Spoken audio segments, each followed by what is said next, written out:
Nithyananda Paramashi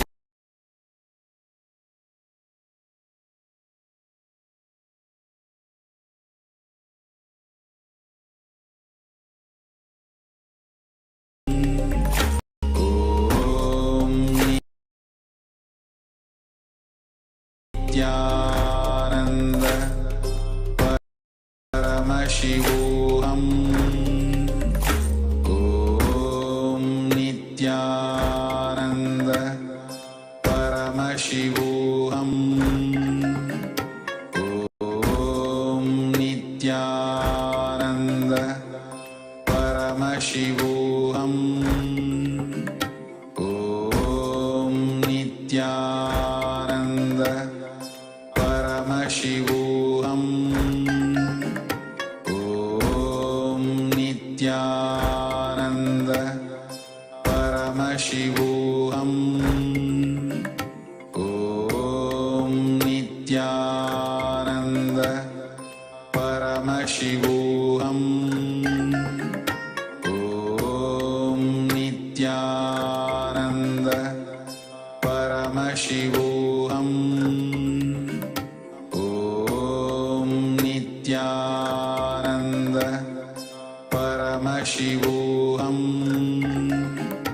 Om Nithyananda Paramashivoham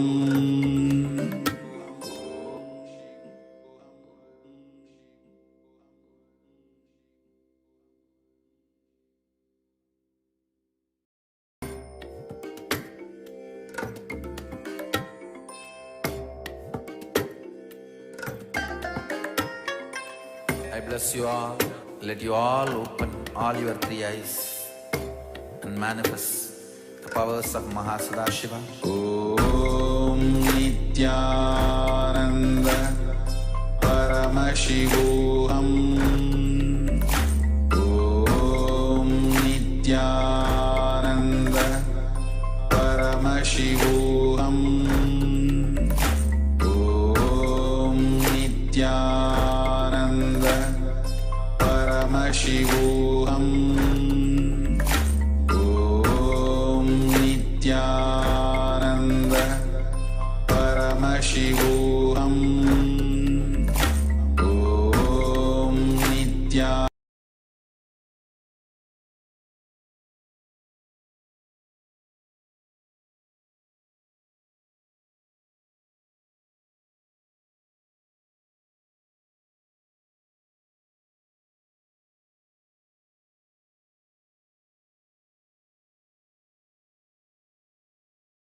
Connecting with the divine with your eyes closed is meditation.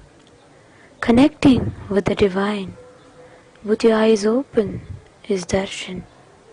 Come, let us all now move from meditation to darshan. Slowly, very slowly, please open your eyes.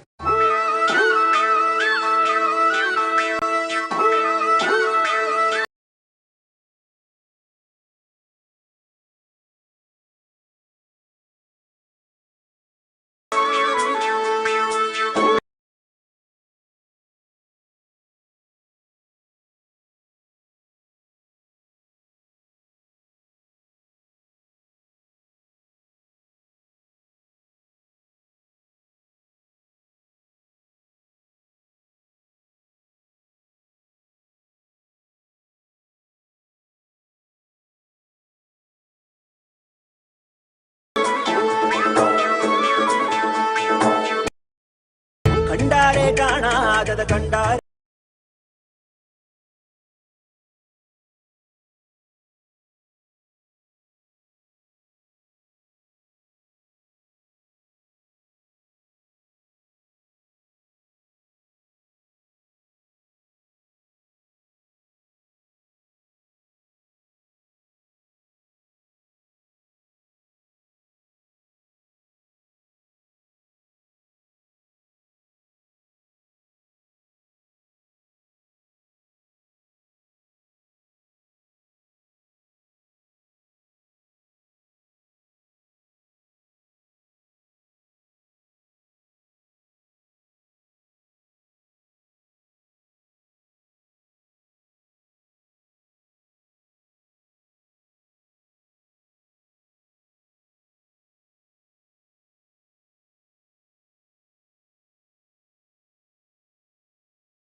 கண்டாரே காணாத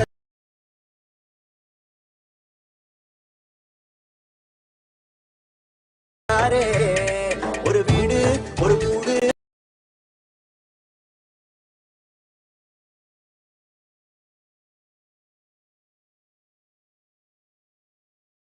எதுவும் கிடையாதே சாக்காடு பிடிமூப்பு அதையெல்லாம் கடந்தாரே கண்டாரே கைலாசம் கண்டாரே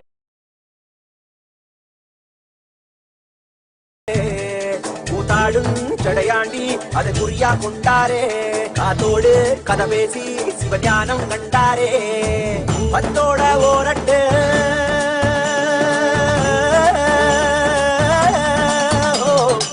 பத்தோட 18 சித்தர்கள் விளையாட்டு எத்தனை பேருக்கு தந்தாரோ கையாட்டு சித்தங்கா போக்கு சிவம் போக்கு என சொன்னாரே பித்தங்கா போக மருந்தாக தனம் வந்தாரே வடகாசி தென்காசி வழிதோறும் சித்தரடி அடியாத்தி முடிஞ்சாக்கா அடையாளம் கண்டுபிடி கண்டாரே காணாத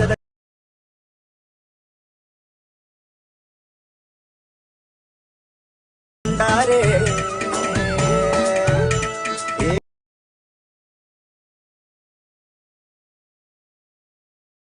கண்டாரே கைலா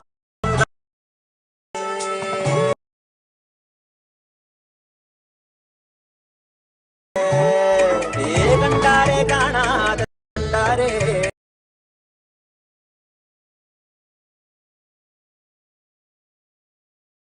ஒரு வீடு ஒரு கூடு அட எதுவும் கிடையாதே சாக்காடு பிடிமூப்பு அதையெல்லாம் கடந்தாரே கண்டாரே கைலா கண்டாரே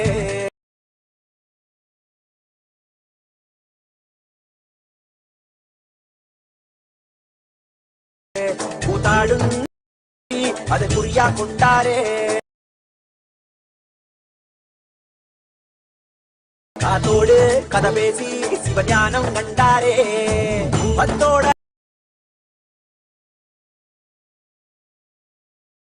ஓரட்டு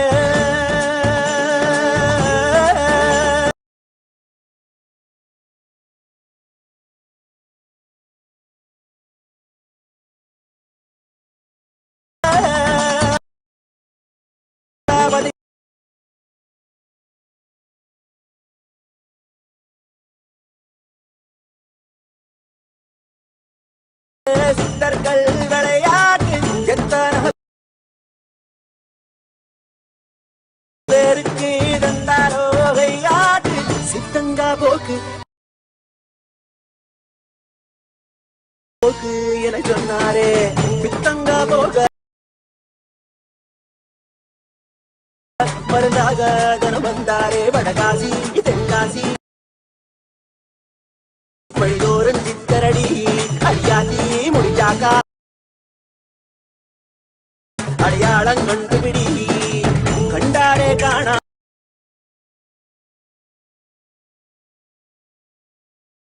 கண்டாரே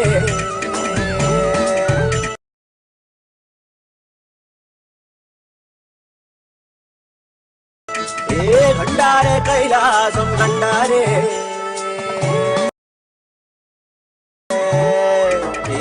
கண்டாரே காணாதத கண்டாரே ஒரு வீடு ஒரு கூடு அட எதுவும் கிடையாதே சாக்காடு பிடிமூப்பு அதையெல்லாம் கடந்தாரே கண்டாரே கைலாசம் கண்டாரே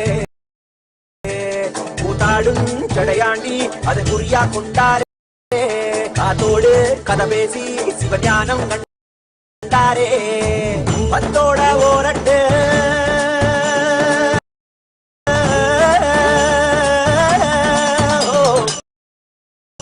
பத்தோட 18 சித்தர்கள் விளையாட்டு எத்தனை பேருக்கு தந்தாரோ கையாட்டு சித்தங்கா போக்கு சிவம் போக்கு என சொன்னாரே பித்தங்கா போக மருந்தாக தனம் வந்தாரே வடகாசி தென்காசி வழிதோறும் சித்தரடி அடியாத்தி முடிஞ்சாக்கா அடையாளம் கண்டுபிடி கண்டாரே காணாதத கண்டாரே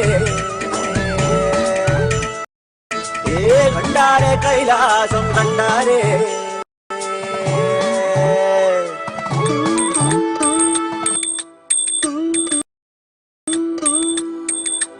ஐயா சிவ சிவ சிவ சிவ ரகர ரகர சிவ சிவ சிவ சிவ ரகர ரகர ஐயா சிவ சிவ சிவ ரகர ரகர சிவ சிவ சிவ சிவ ரகர ரகர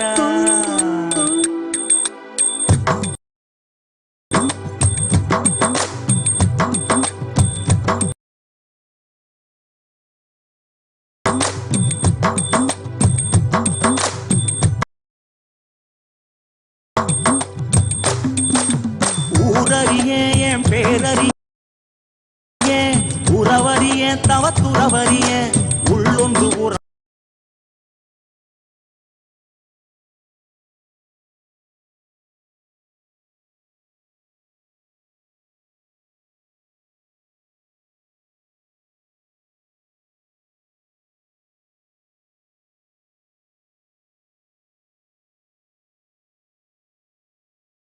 சிவன் போலே வேறறிய சிவ சிவ சிவ சிவ ரகர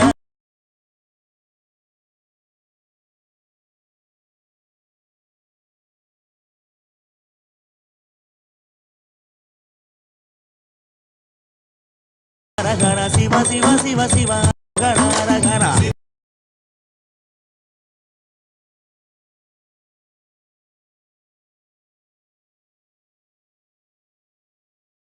சிவ சிவ சிவ ஹர ஹர ஹர ஹர சிவ சிவ சிவ சிவ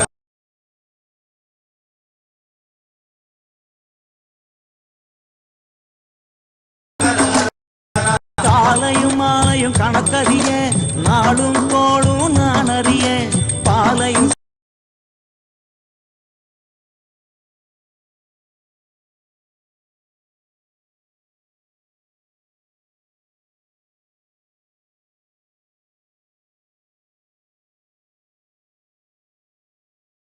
பிரித்தறிய பரமபடி சிறிய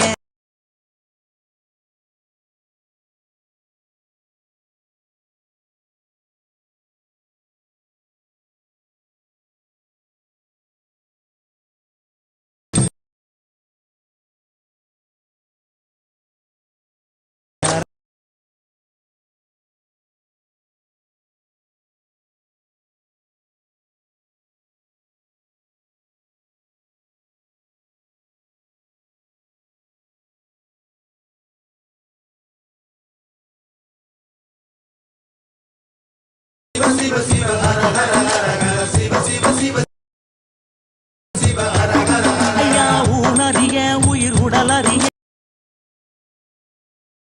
மோன பெருவழியை நான் அறிய ஆனறிய பெண் அறிய ஆதி சிதம்பரம் நான்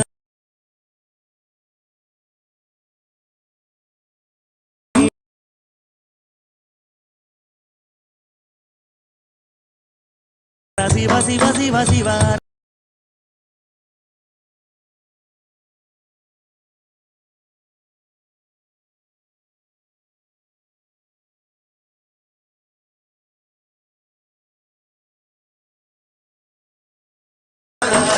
சிவ சிவ சிவ சிவ ஹர ஹர உன்னது பொருளது கண்டறிய போகமோ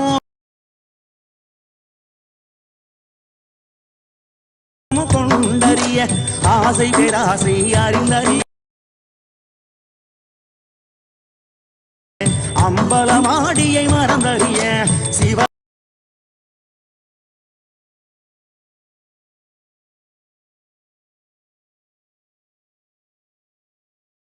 சிவ சிவ ஹர சிவ சிவ சிவ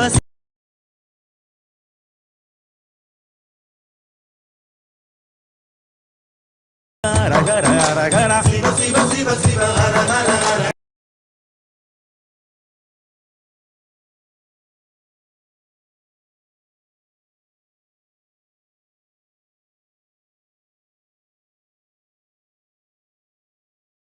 சிவ சிவ ஹர ஹர ஹர ஹர.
ஐயா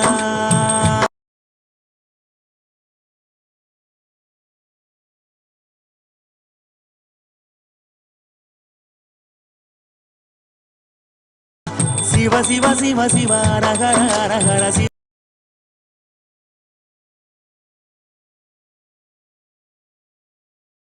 சிவ சிவ ஹர ஹர ஹர ஹர.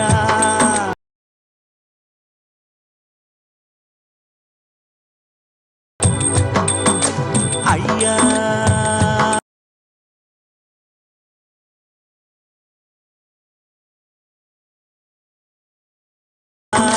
சிவ சிவ சிவ சிவ ஹர ஹர ஹர ஹர சிவ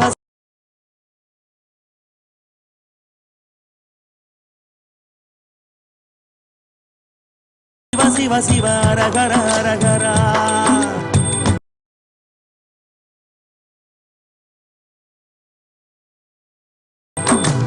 ஆகம வேதங்கள் படித்தறிய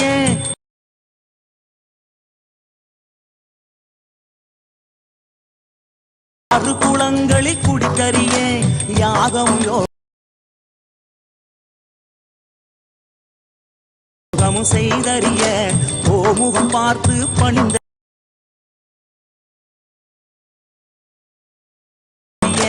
சிவ சிவ சிவ சிவ ஹர ஹர ஹர ஹர.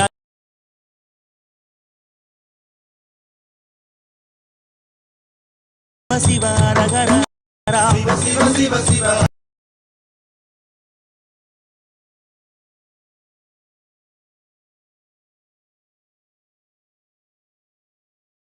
ஹர ஹர ஹர சிவ சிவ சிவ சிவ ஹர ஹர ஹர.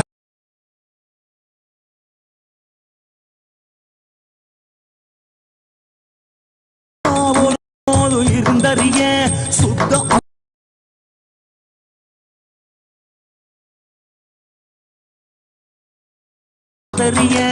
ஆத்ம நிவேதன செய்தறி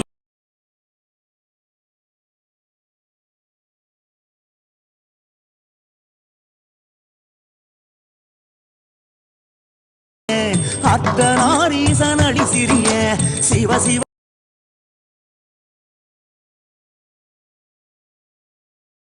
சிவ ஹர ஹர ஹர ஹர சிவ சிவ சிவ சிவ ஹர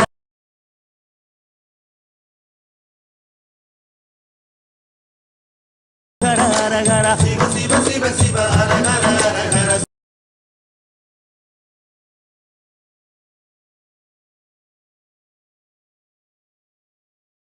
சிவ சிவ ஹர ஹர சாமி ஏடறிய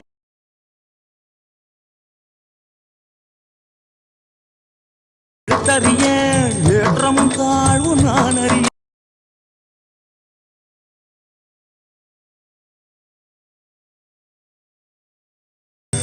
குடியறிய குடுங்காடறிய சோம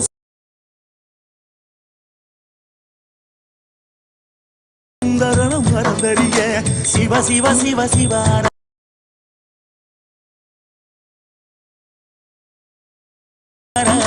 சிவ சிவ சிவ சிவ ஹர ஹர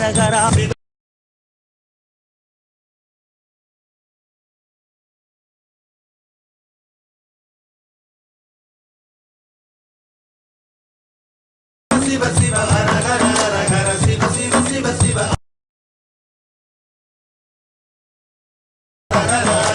உணவறிய ஊரும் உணர்வறிய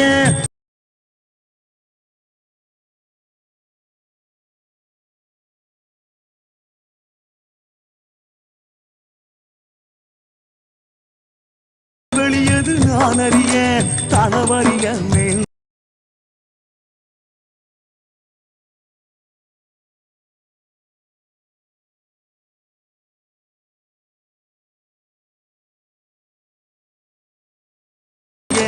கனக சபாவரி அடிசிறிய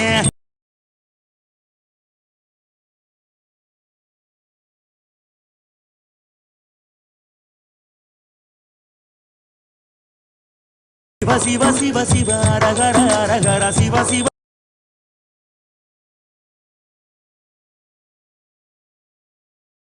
சிவ சிவ ரகர ரக சிவ சிவ சிவ ரக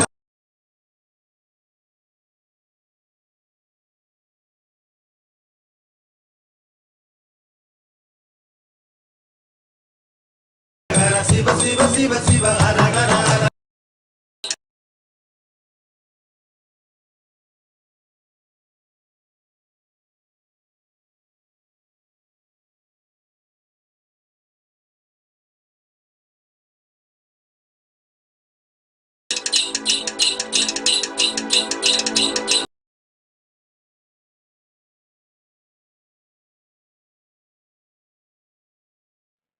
ॐ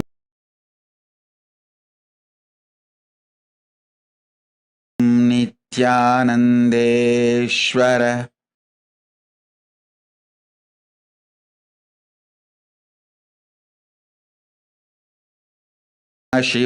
शिवसमारम्भा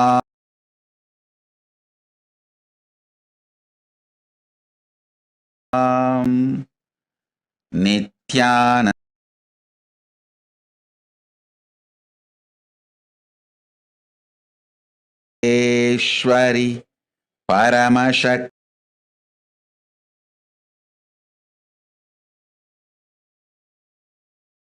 मध्यमाम्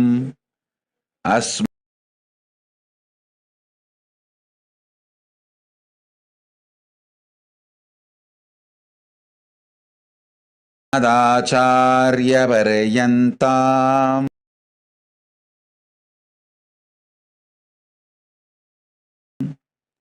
वन्दे गुरुपरम्पराम्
I welcome you all with my love and respect.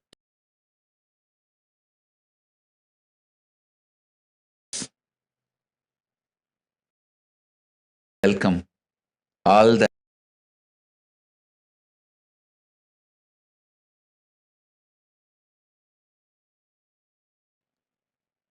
living, practicing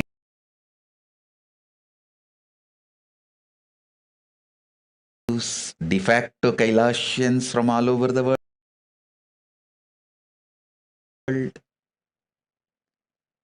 Welcome all the Sarvagnya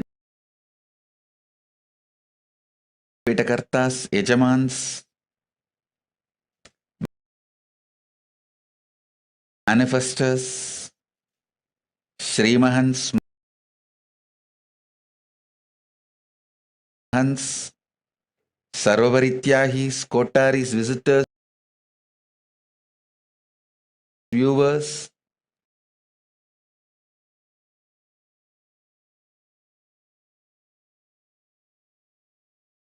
over the world.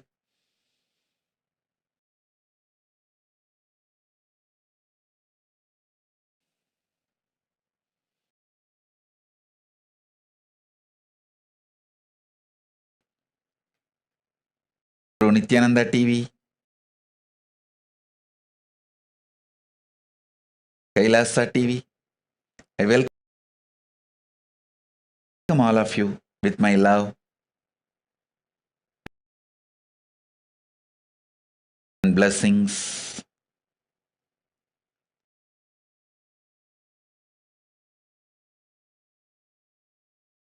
Paramashiva's message directly from Kailasa.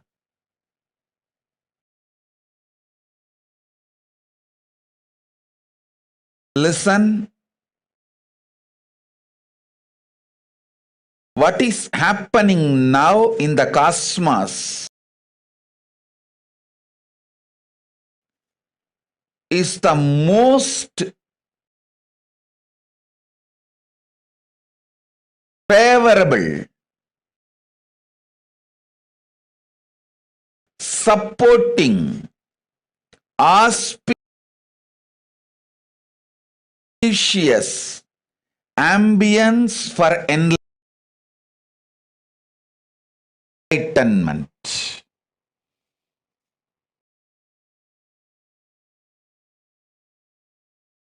Best thing that can happen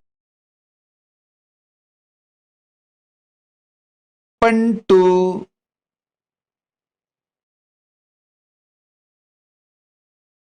beings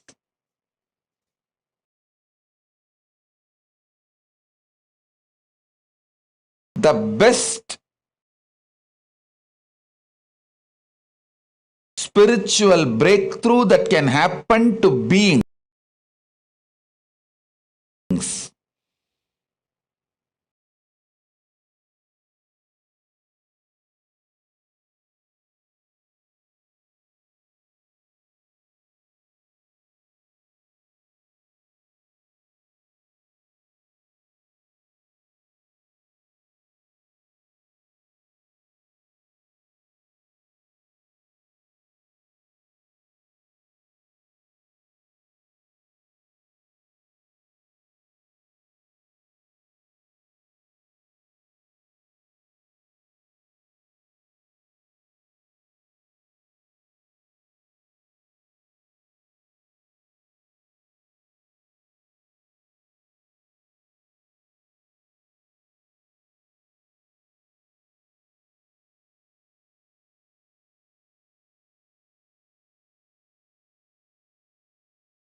listen intensely,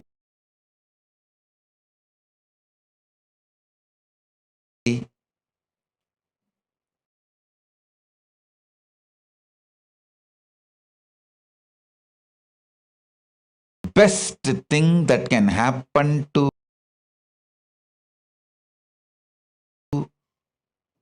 consciousness,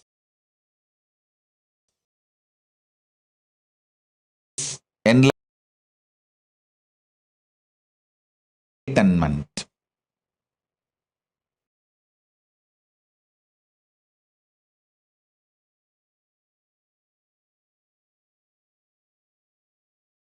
Being part of this Paramashiva's mission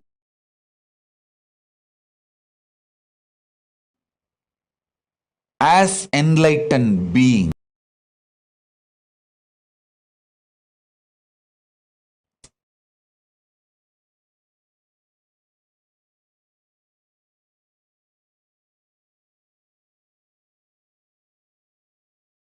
enlightened, you automatically become part of this Paramashiva's Kailasa, the mission.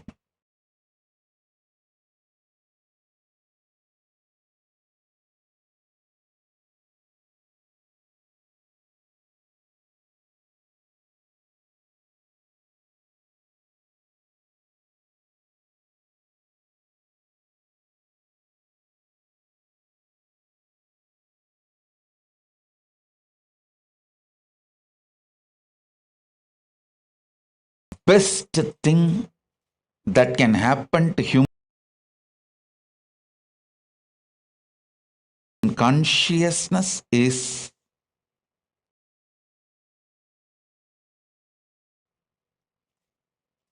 becoming enlightened and being part of this Paramashiva's mission. Kailasa, I tell you,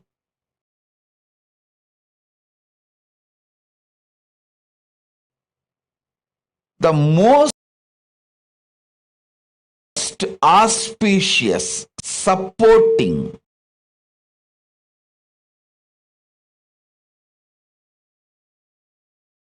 ambience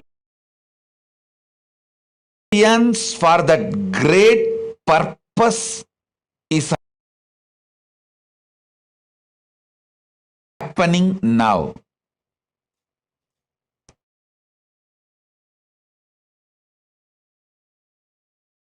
Please listen.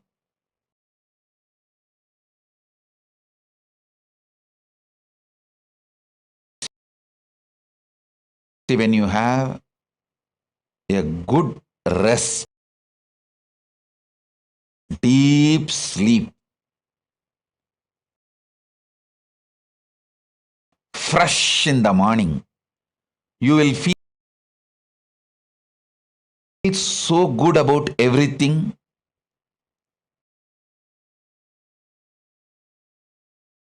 about you, about others, about life, everything.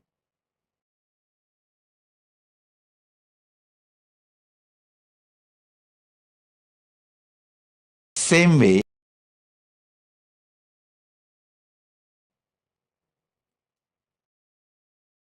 when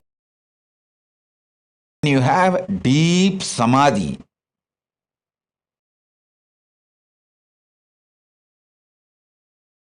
you will experience that feel good feeling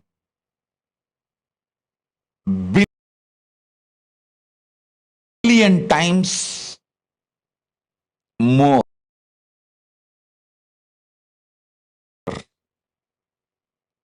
See, if you had a good food,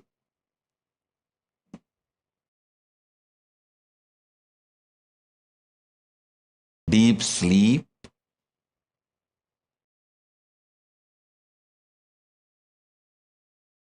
and wake up, how fresh you feel.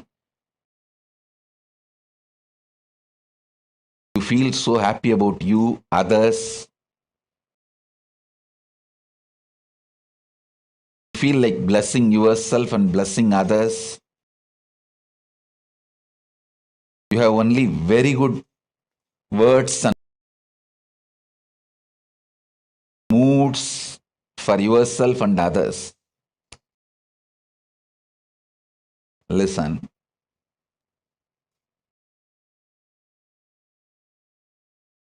Same way, if you have a good samadhi, billion times more, you will feel good about you, others, world, everything. It is not even just a good feeling, it's a reality. Reality, I am talking to you all.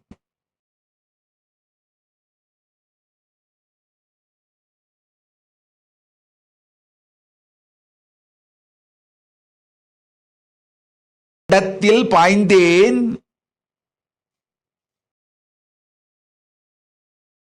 அங்கிருந்தே கண்ட எல்லாம் உங்களோடு கதைத்திட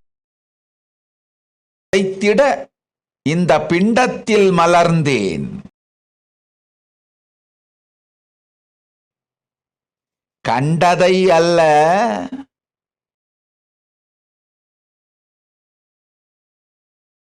கண்டதை எல்லாம் கதைத்திட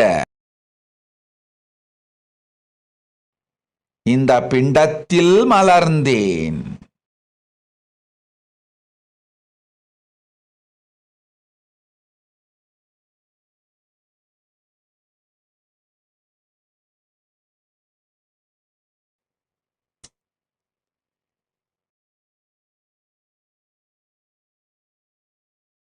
கண்டதை கண்டபடி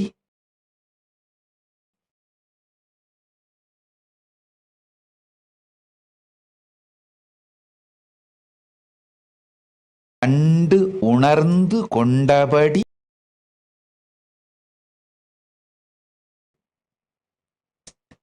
ககனத்து மாந்தர்கள்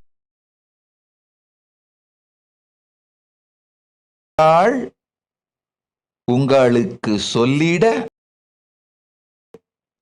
இந்த பிண்டத்தில் மலர்ந்திருக்கின்றேன். பிறவாவர அளிக்கும் பெம்மான் சத்தியத்தை உரைக்கின்றேன் கேட்டு மறவாது உயிரில் மலரச் செய்து வாழ்ந்திடுங்கள்.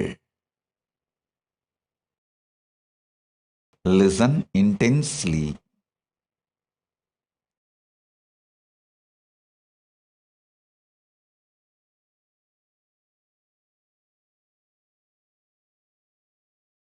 If I come for satsang or akashic reading, darshans, programs every day, it's a good news for all of you. If I don't come for few days because I was in deep samadhi, it's a great news for all of you, because I'm going to bring some more great best things to planet Earth from Kailasa. Every time I go to Kailasa, reside in that vertical time zone in Samadhi, and come back, I have a great gifts for all of you. Listen.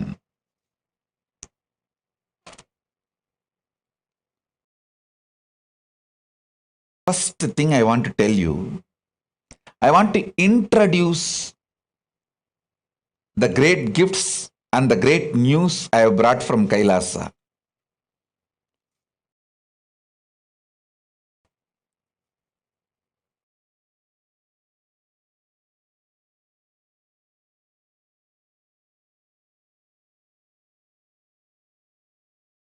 First, listen. First point I want to tell you.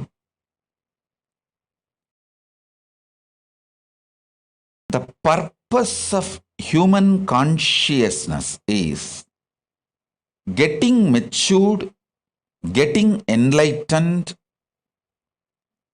being part of the Paramashiva's mission as enlightened being. This is the purpose. See, everything else is just shit. I am not against money, infrastructure, material comforts, luxury. I am not against any of that. But all of that cannot replace your consciousness flowering and getting enlightened.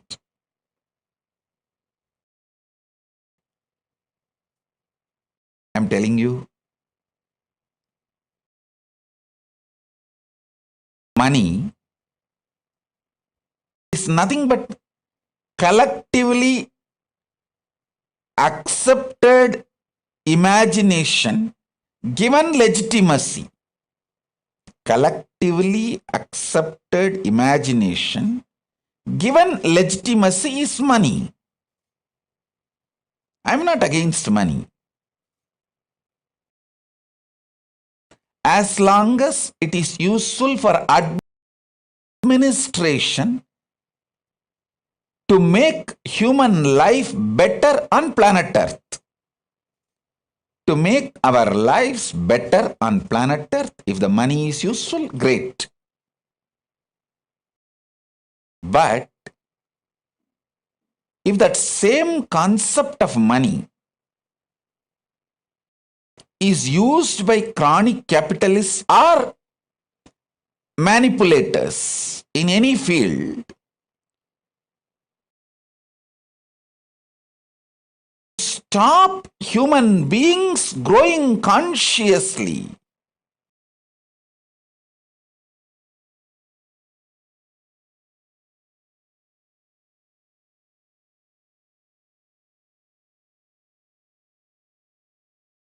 against money.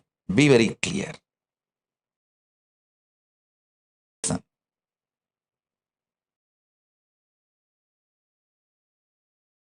Money is great as long as it supports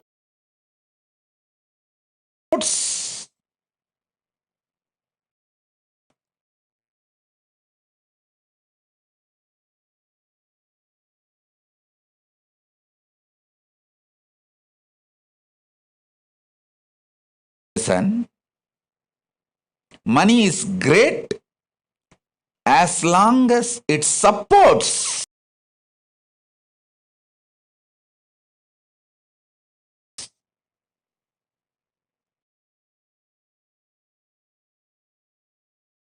human beings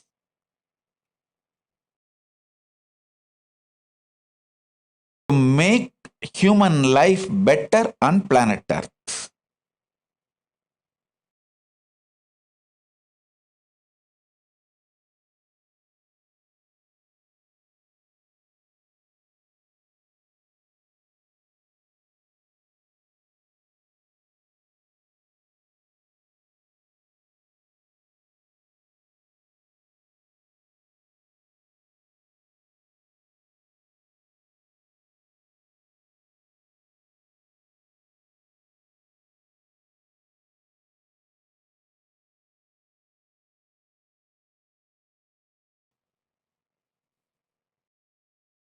Listen, I'll repeat.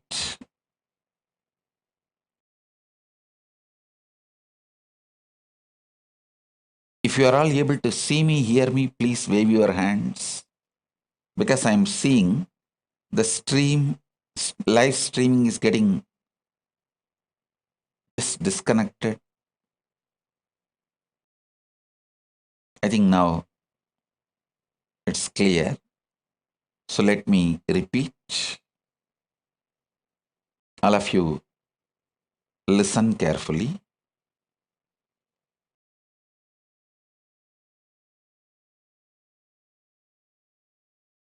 Money is great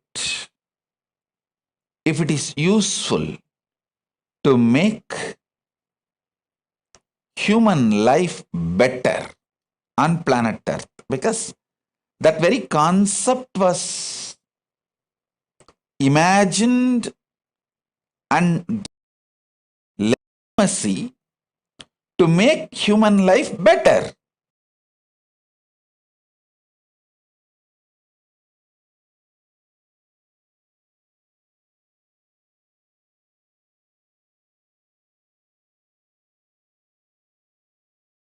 For example, at this present given situation, the concept of money should be used to provide food, medical care, everything to all the citizens of planet Earth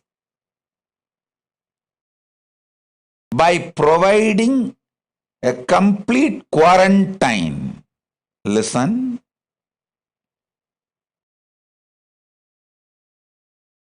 For now, especially this corona Delta virus and Delta plus virus, the way it is spreading, the way it is evolving, becoming different, all human beings all over the world should be provided absolute multi-layer quarantine till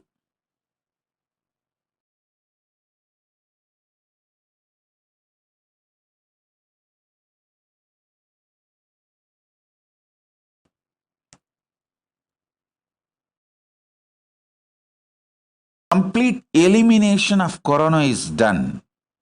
Complete elimination of corona and its variants are done.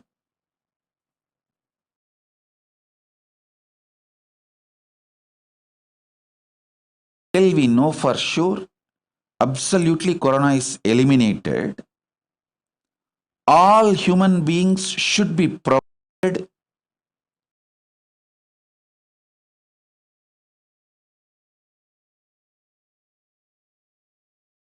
multi-layer quarantine, food, safety, everything.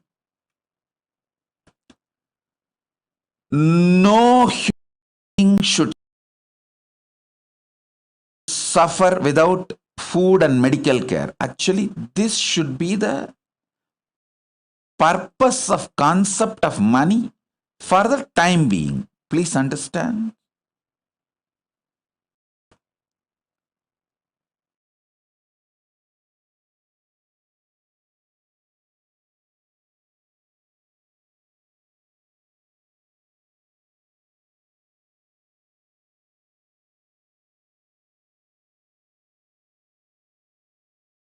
Step by step.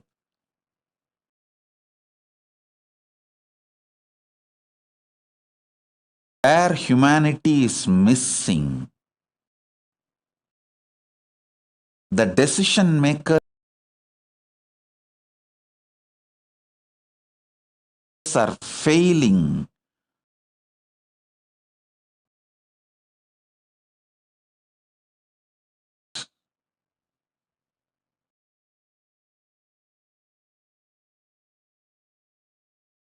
All systems, money, economy, bank, fixing a price for agricultural products or any product,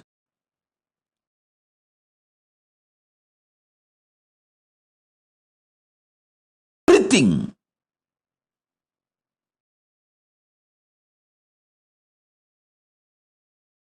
is just to make human life better on planet Earth.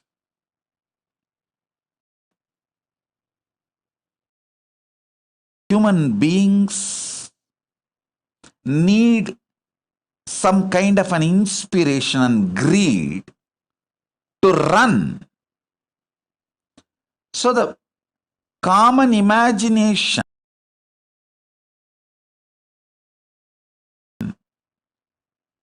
called money, which is given legitimacy, is a very good way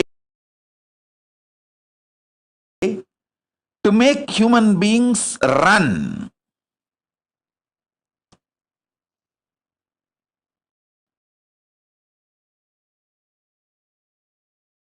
Keep themselves energetic, alive.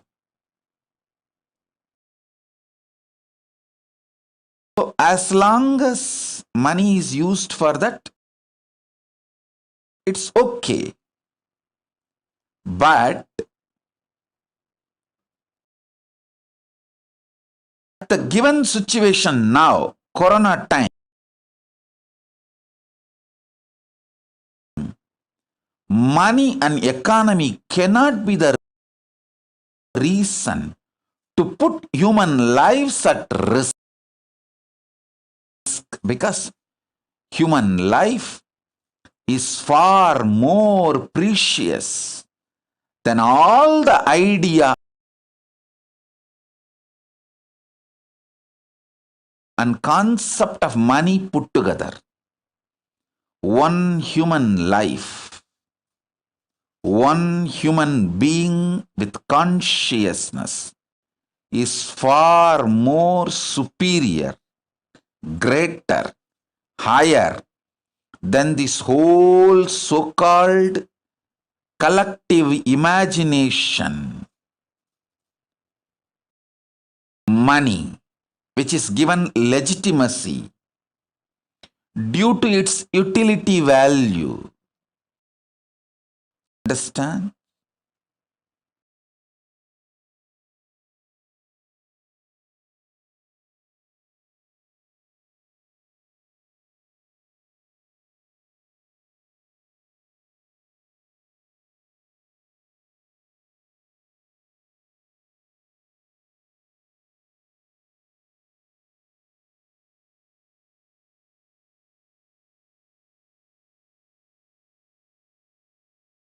Whole system,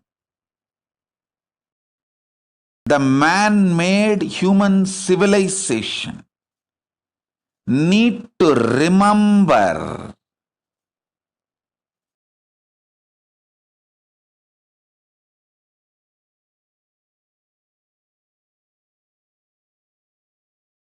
the purpose of civilization is to make human life better on planet Earth.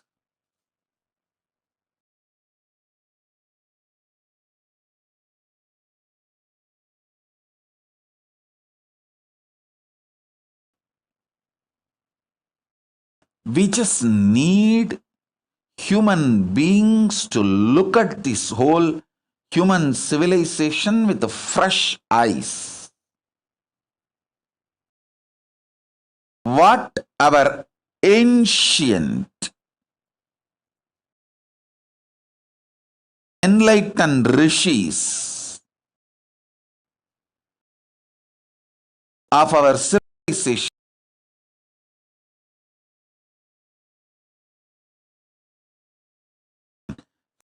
Shiva,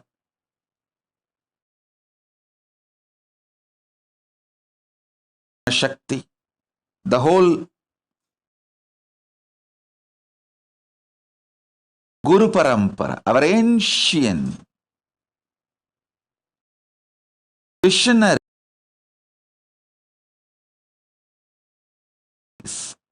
human civilization. What was there? Are we going towards that?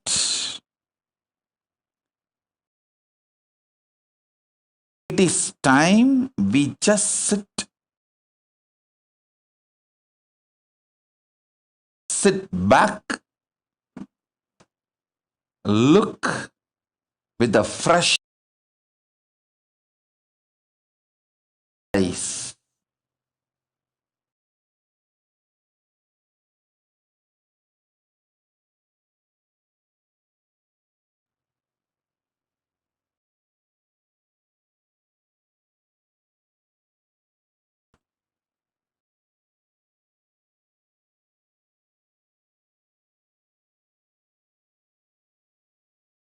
At least all my disciples think sincerely about this vision I am giving you all. If I can put this seed in all of you and all of you start thinking, I will feel job satisfaction. Last so many days, I was soaked in samadhi and I have brought some understanding, some vision, some truths.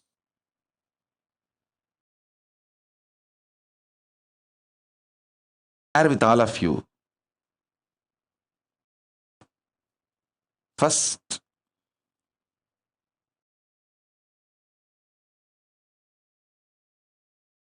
everything is for the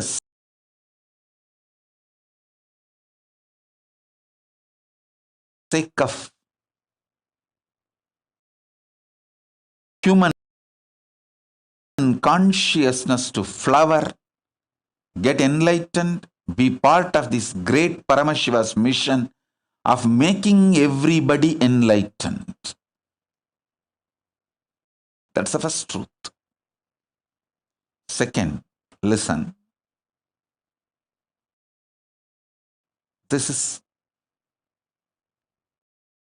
the deep, sacred secret.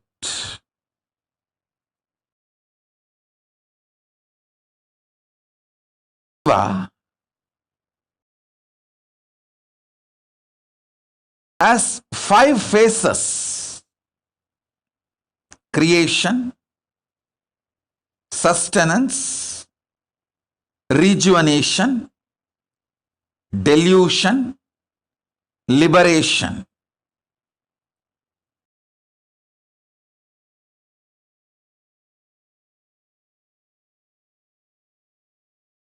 Ask me, why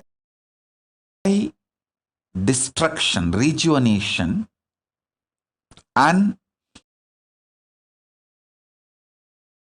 delusion is done by Paramashiva? Listen. Whenever the forgetfulness is given to you, when you start forgetting the past, when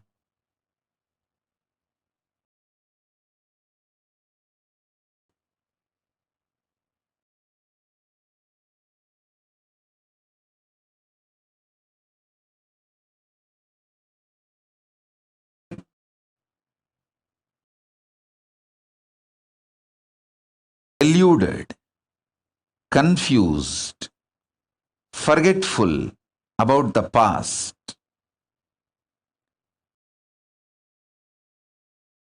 great possibility for a breakthrough is given to you. Listen.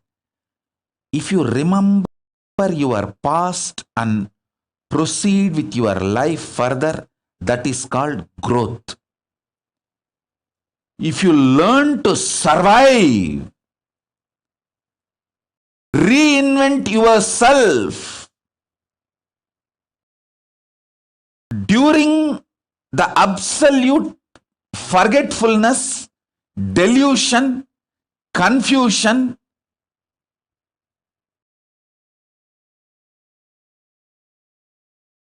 if you learn to survive and reinvent yourself at these crucial moments, it will be breakthrough, not just growth. Paramashiva is providing an amazing opportunity for all of us to have a breakthrough. Listen, I am not soothsayer, or I am not this positive thinking paparapa. No, I am neither positive thinking Bhagavas nor life negative person. I tell you the truth as it is. As it is. See, if you remember your past and continue to proceed in your life, it is growth. So you remember, you used to make hundreds of thousands per year. Now you want to work hard and progress and proceed, manifest your creativity, hard work, intensity, all that, and You proceed from 100,000 to maybe a million. That is the growth based on your memory track.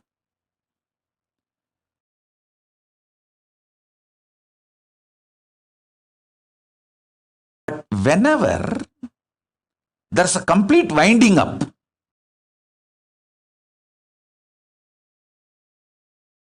memories are no more useful.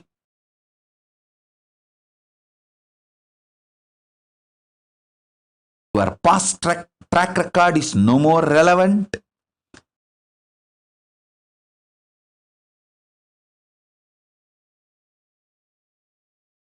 Utter confusion, delusion, things are just melting down in front of your eyes.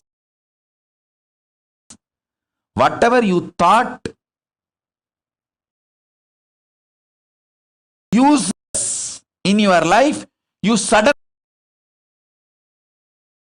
find so much of value for it, and whatever you thought very useful as a pillar of your life, suddenly irrelevant and no more useful.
Delusion.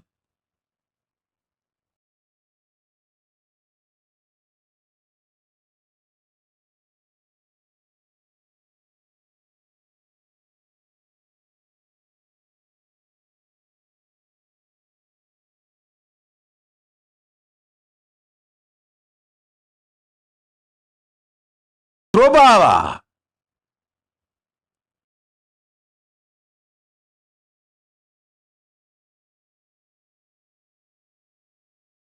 It huge happening.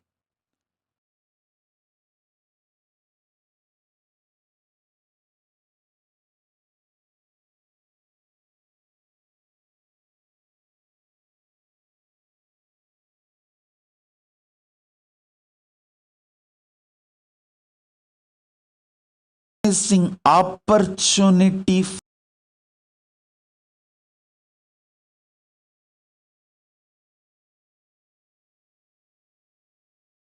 all of you.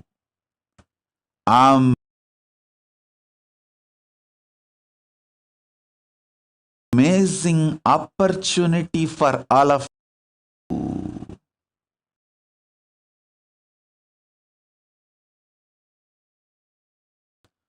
To reinvent yourself, to have a breakthrough for your life, to give an amazing breakthrough to yourself. I tell you,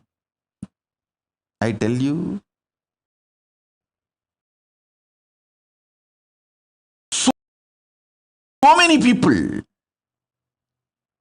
all over the world, I am seeing many things they felt is the most important pillar, foundation of their life is neither relevant nor useful.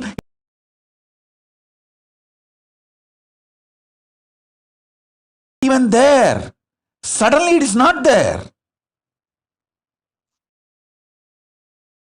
It's just not there.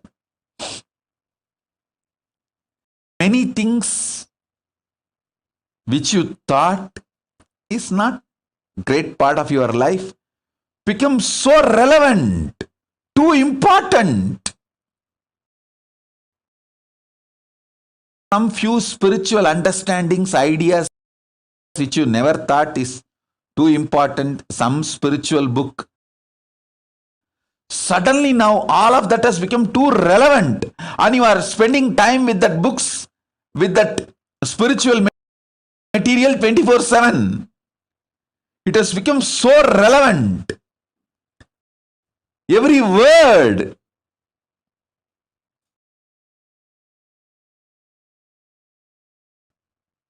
is useful. You are taking it very serious. Start working.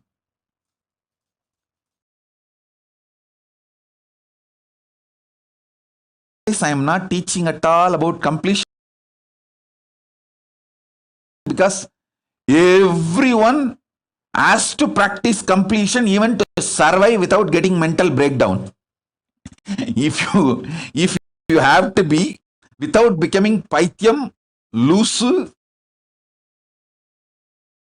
and sail through this great deluge and the whole pralaya, you have to practice completion and spiritual truths. Otherwise, you will be scratching your head. And otherwise, what will happen to you? Nobody knows.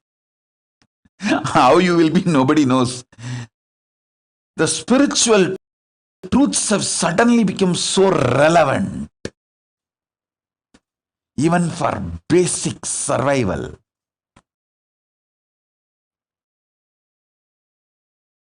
I'm telling you.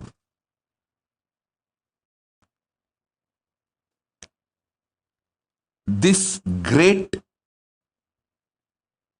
pralaya happening is an amazing opportunity. All of you to reinvent yourself.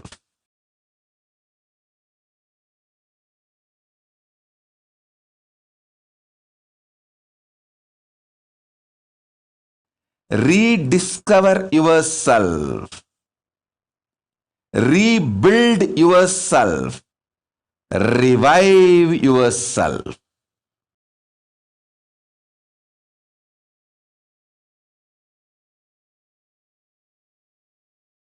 You don't need to be growing.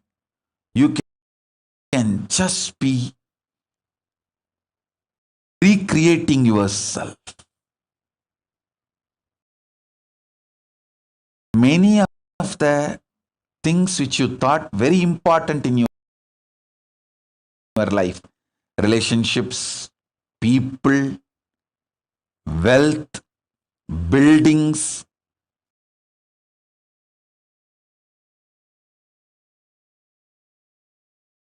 home, office, infrastructures, many of that is no more part of your life.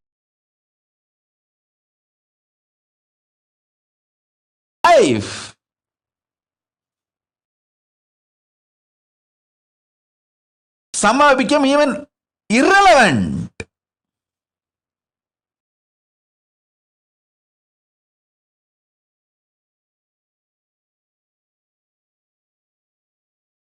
Just look around. 2 years before this pralaya started, what all was two important relevant things of your life, with what all you were spending your time, life, what was the focus of your life, your future plan, everything. Now see,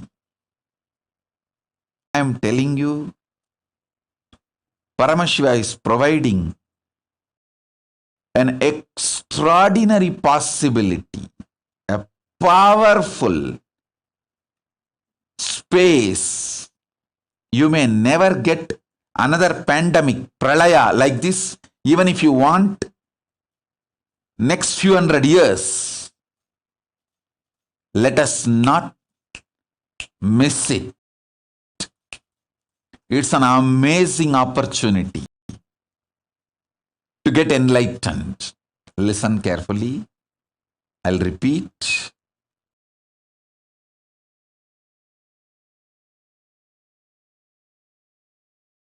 I wanted to repeat every statement I am making 10 times.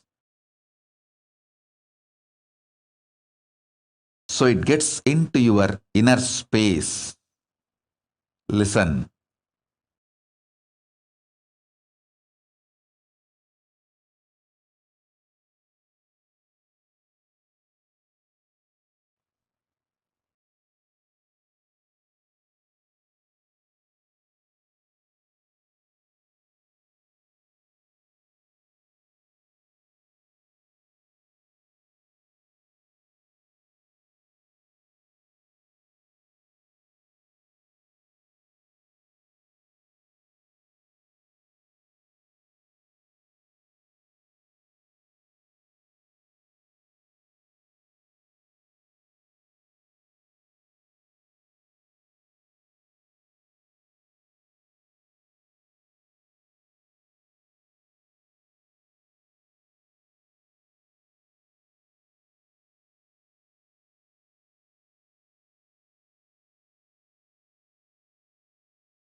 Years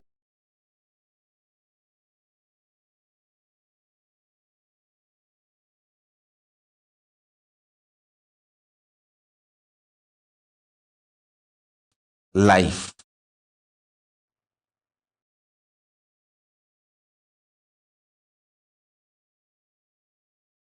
Usually 30 years is called as one generation.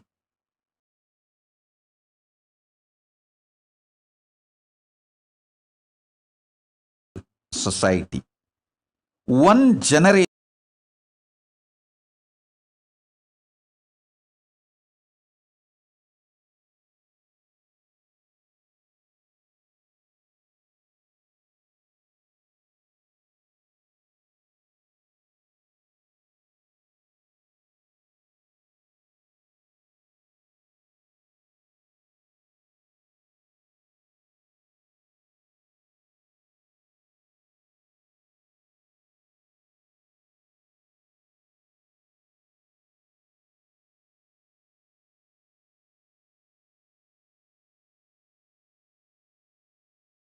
what maturity it brings.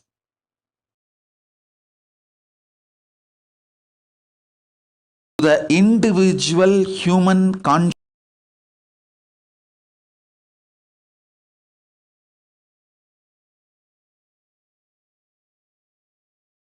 consciousness.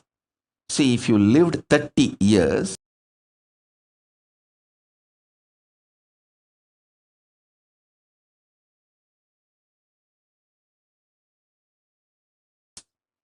how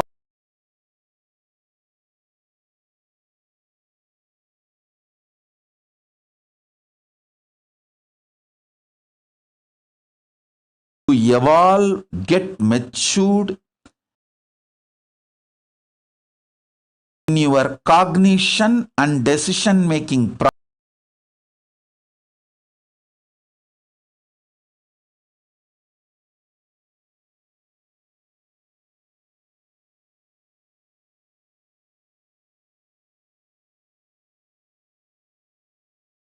process about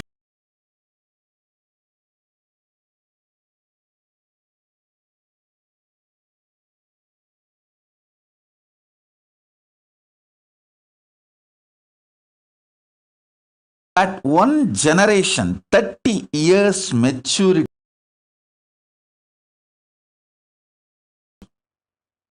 has come.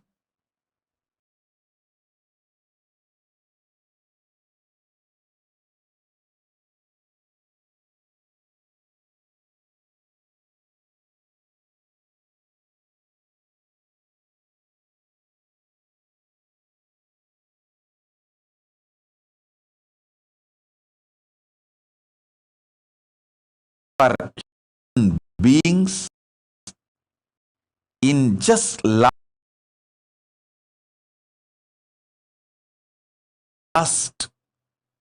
30 months.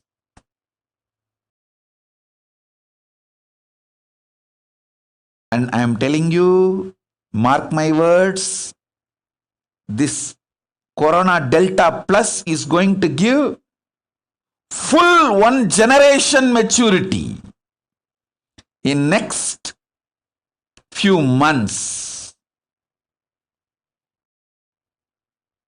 Last 30 months have given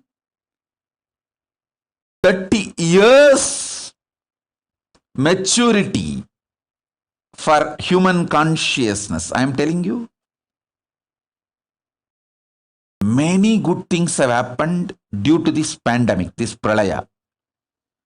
People have started realizing there are many things without which they can live. There are many important things they really need, especially the need for the spiritual strength.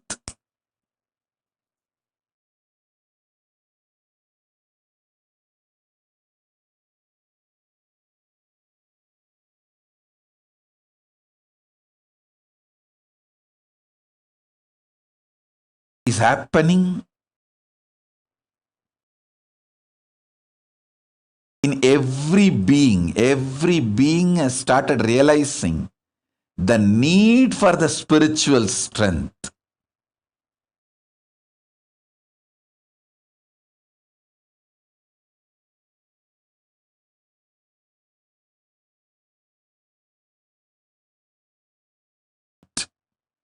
I'm telling you.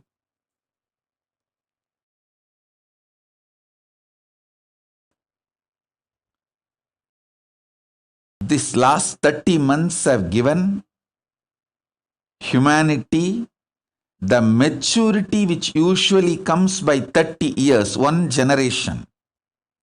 And mark my words, next few months,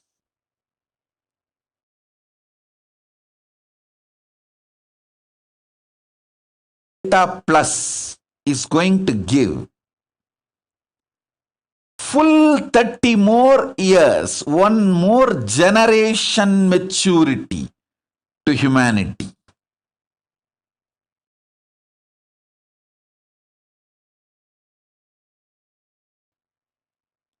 Not only the way, quick and fast way the Delta Plus virus is spreading, the way it is going to impact the health of the human beings and the death rate. All that is going to give one generation maturity to human beings.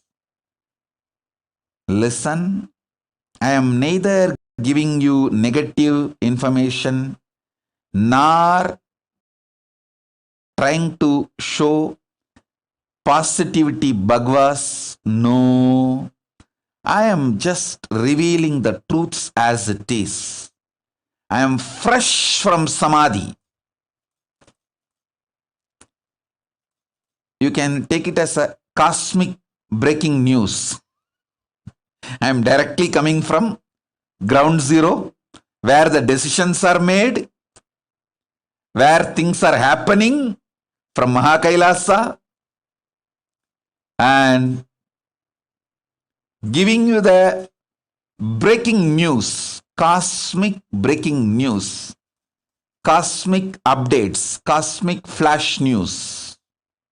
Listen carefully.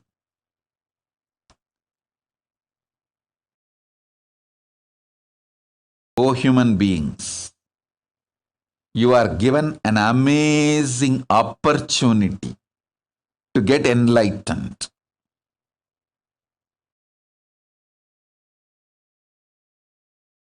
Let your first priority to be being alive. Keep yourself healthy, physically, mentally.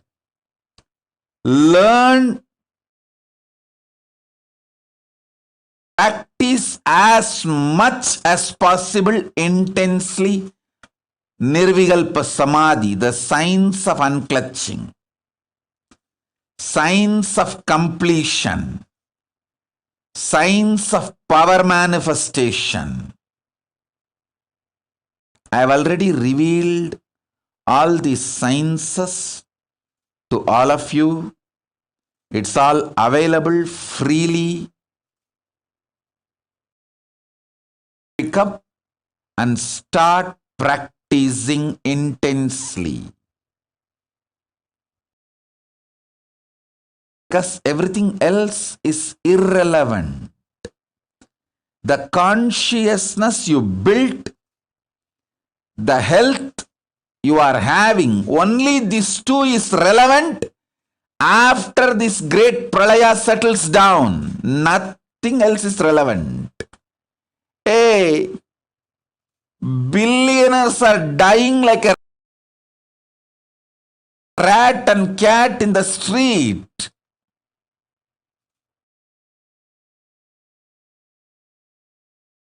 The common imagination concept money, which is given legitimacy, has no meaning.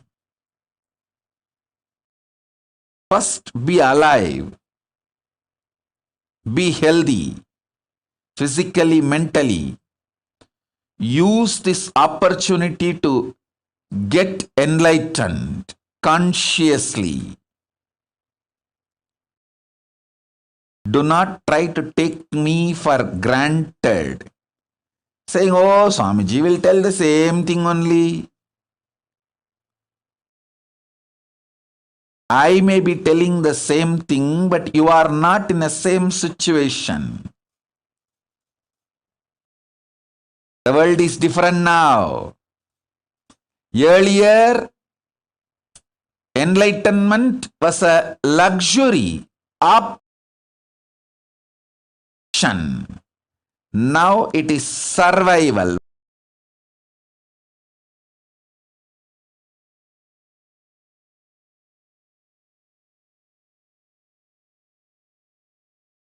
Fundamental.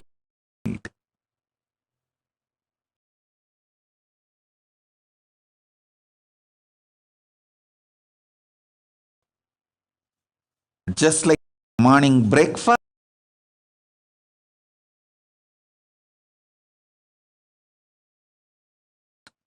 enlightenment is the fundamental need.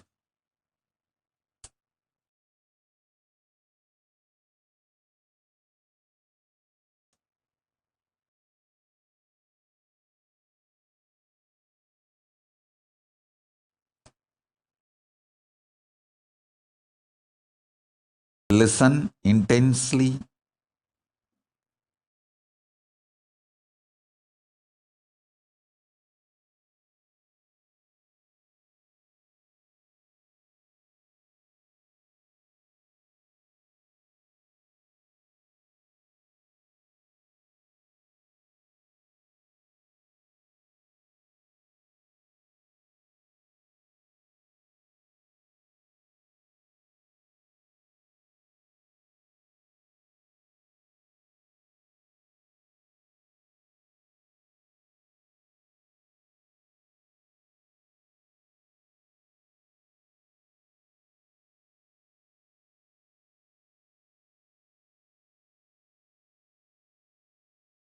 pralaya,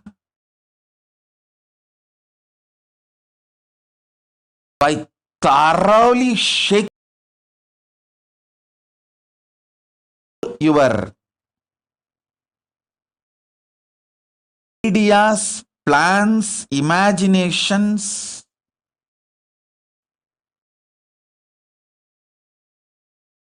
it is upgrading you, updating you, making you matured more than one generation. 30 years. Usually what changes will happen in the human society, whether mentally, physically, the way the economy functions, the way humanity evolves.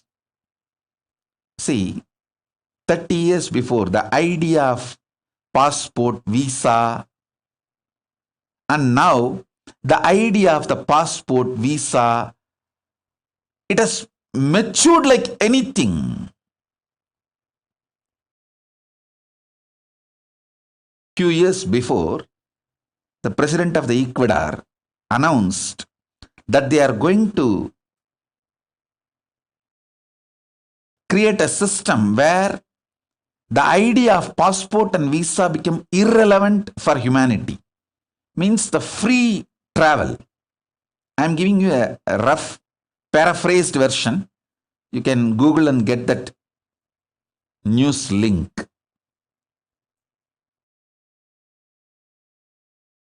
The ideas. See, earlier, when the idea of passport and visa, all this was happening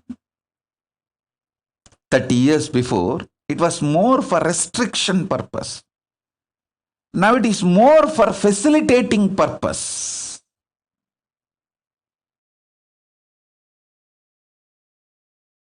I am telling you, after this pralaya, the ideas of passport, visa, all that will have a next level of matured cognition. It will be just giving you the multiple choices and options. Earlier, when this idea of passport, visa and all, when it was created, it was more like for restricting purpose. Then it evolved into a facilitating purpose. Now it will be more like giving you the wide choices, variety, options. It may even evolve to the next level.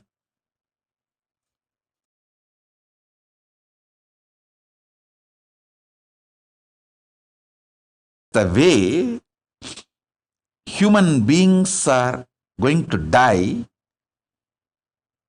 that every country will want more human beings in their country. The human beings are going to be more important than any idea of billions or millions or trillions. The importance is going to be shifted more on human beings. And I am telling you very seriously, humanity is going to wake up and respect the nature, planet Earth, and the nature as a living energy. It is not there for us to exploit. No. The nature is a living organic energy which is verily part of our existence, which plays a major role in our existence. Humanity is going to wake up to this truth So the vegetarianism will become lifestyle, the deforestation will stop, multiple side effects are going to happen. Like when this global warming caught the attention of the human beings, how many major decisions were taken and how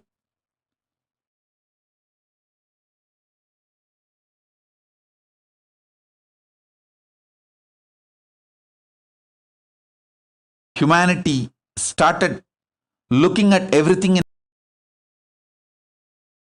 matured way. This pandemic, last 30 months have given 30 years maturity, and next few months is going to give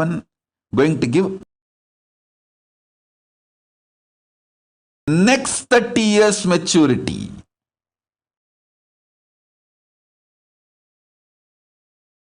One more generation maturity. Human beings are going to have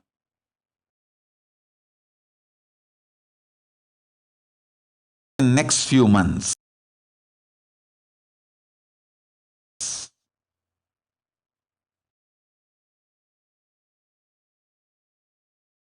Understand? The other day I was reading an article.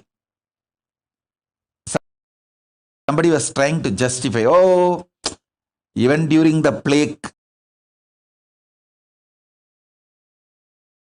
in India, we had 10 to 20% of the population dying, but we stood back. Yes, I'm not saying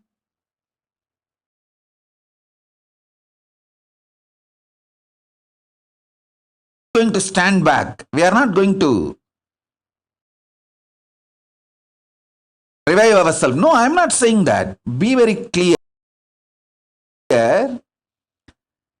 When 10 to 20% of the population was wiped out during the plague and those pandemics,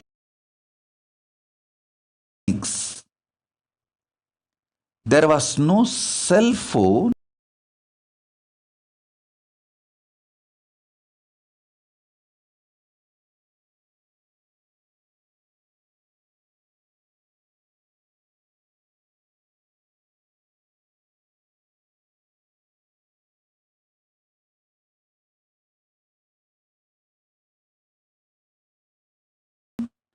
There was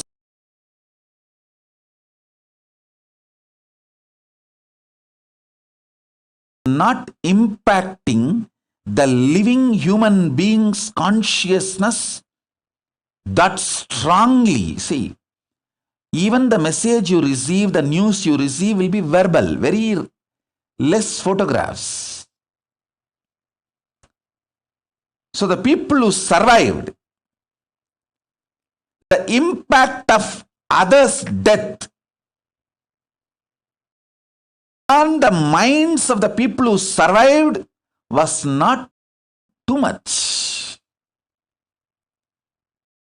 But now, due to cell phone communication, the internet, mass media, everything available, you guys are underestimating the impact of even few deaths going to happen on the people who are alive.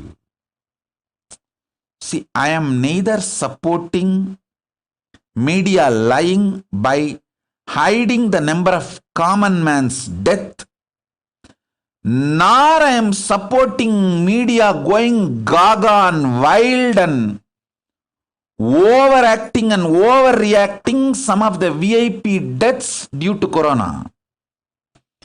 Both extreme I am not supporting, but both extremes are weakening the human beings, and both extreme, hiding the deaths of the common mass and too much of limelight for some celebrities dying in corona. Both are not letting human beings to take the right decision.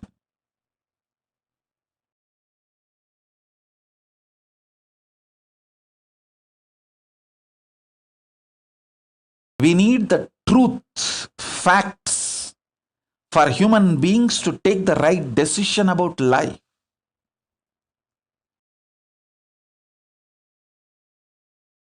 Neither we should break the confidence of the people on the civilization, nor they should have the false arrogance and roam around without protecting themselves from the corona. Please understand, when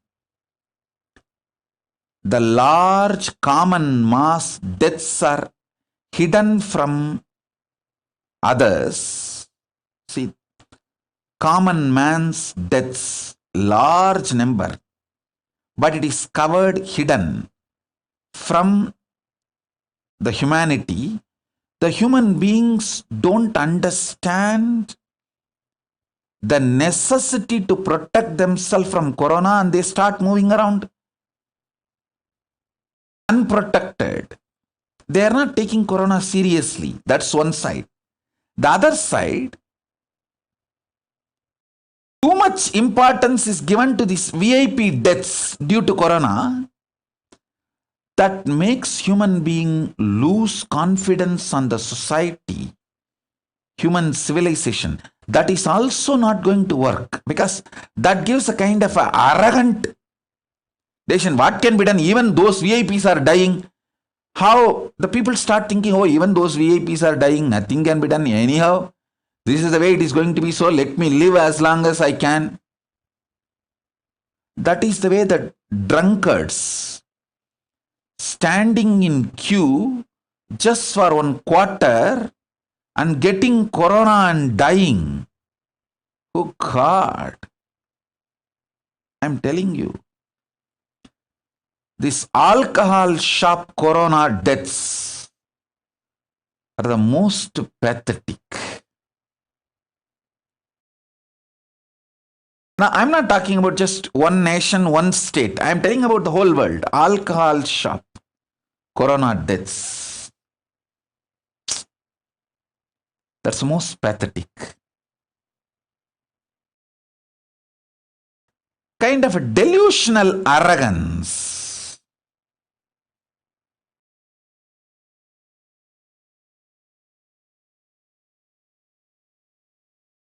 Enters into human beings.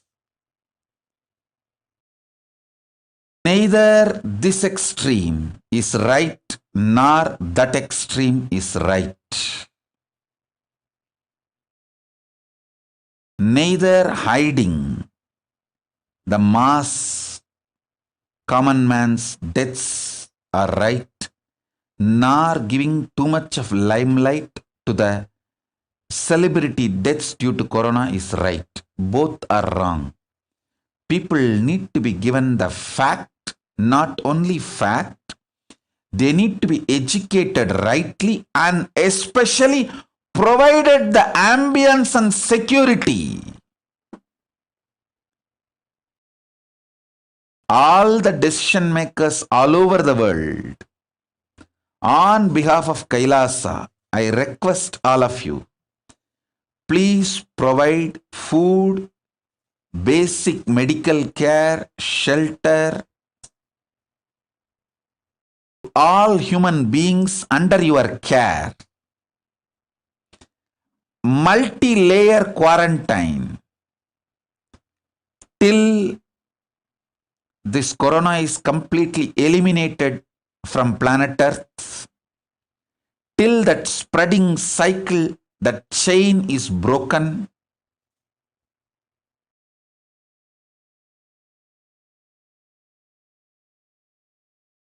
Give people security about their future,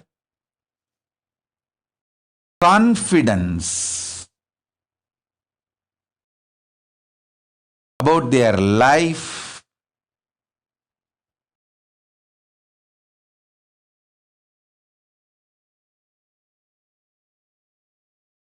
this is the first priority for all the decision makers all over the world. I sincerely request all of you humbly to make this as your first priority.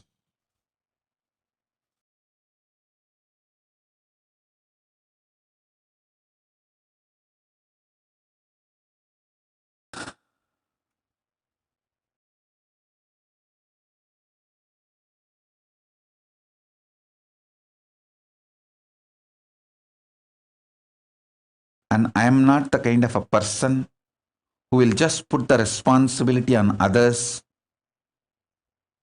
and keep quiet. No. I am a kind of a person, I will do first whatever I can, then what I am doing, the same thing I will request others to do. That is the reason I have opened all the ashrams, temples, properties Kailasa has to provide multi-layer quarantine, protection from corona, corona delta plus, providing food and very authentic Hindu medical care. I tell you, it's very unfortunate. The Hindu medical systems are taken for granted, destroyed, abused, disrespected. Very systematic way by the anti-Hindu elements. But the Hindu medicinal system surely has thing needed to save humanity from corona and all the variants of corona. Whether protecting yourself, prevention level, or after getting corona, curing, healing, recovering, and after fully recovered, the post-recovery health maintenance and fully getting back to your health and back to your original form, the pre-corona health level, in every level. The Hindu medicinal system, when I say Hindu medicinal system, I mean Siddha, Ayurveda, and all the subsects, branches of Siddha and Ayurveda.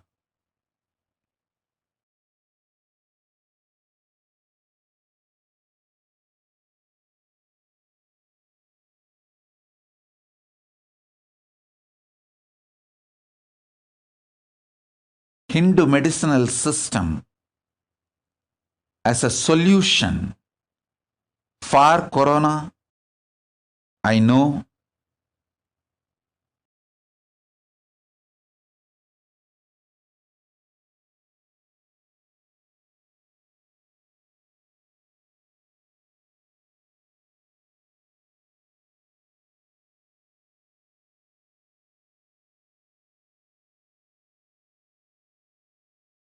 Whatever way I can help, I'll continue to help. I won't waste my time in blaming or putting the responsibility on others. I will do whatever I can and request others also to be part and serve. Whatever way you can serve, especially decision makers.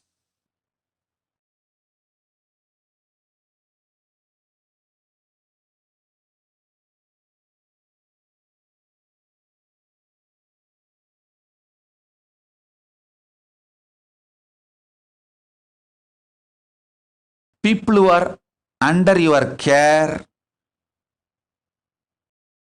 people who entrusted you to make decision for them, the rulers, decision makers, administrators of humanity all over the world. Please focus on keeping human beings alive, healthy through this whole deluge, the pralaya, pandemic. Let the focus be on keeping people alive, happy, healthy. Let that be the first priority.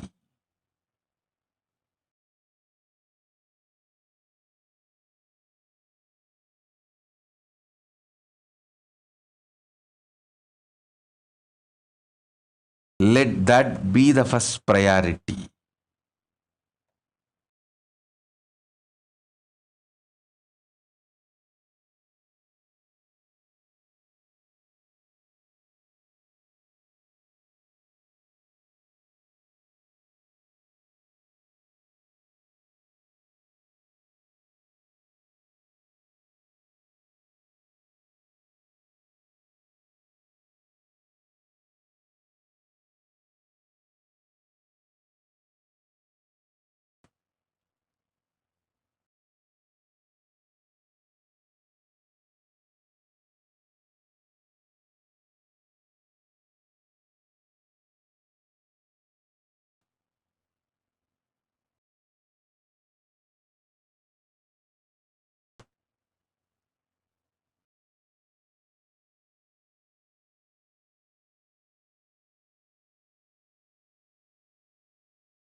I have brought the science of enlightenment.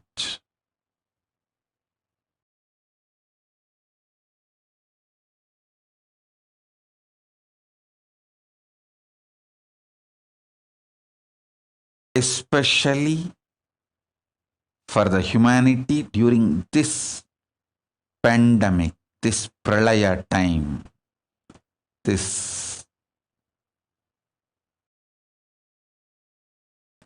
huge, the deluge, the pralaya time.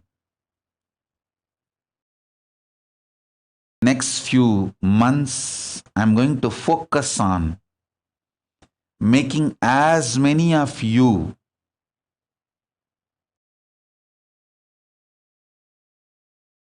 enlightened.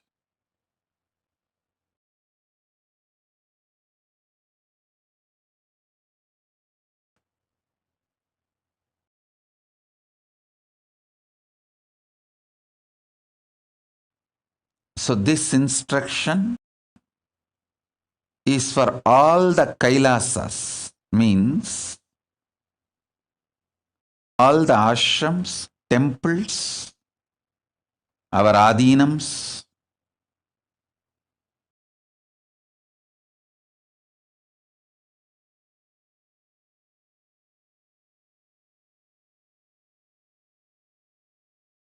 and all my sincere disciples, followers,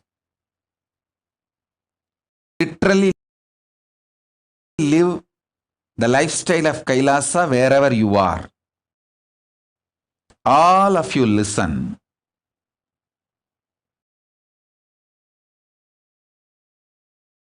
Next few days, start taking these 3 herbs in your food. Karisalanganni, Ponnanganni, Thuduvalai. I will repeat. I will even put the English word in the social media as the gist of the satsang. I do not know the English word now, so now I will tell in the Tamil. Ponnanganni,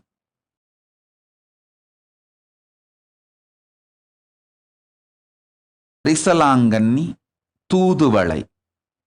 All the ashram should grow these 3 herbs.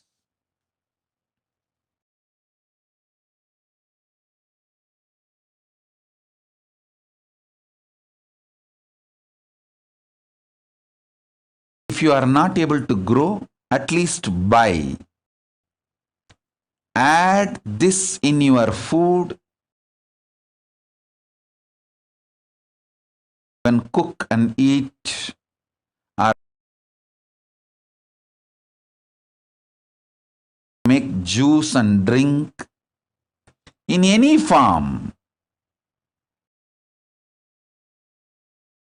at least little quantity of all these 3 every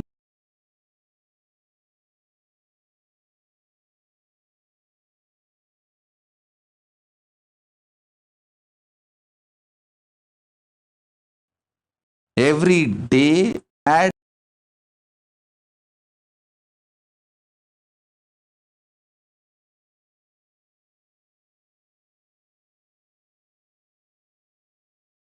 all these 3. Please listen. This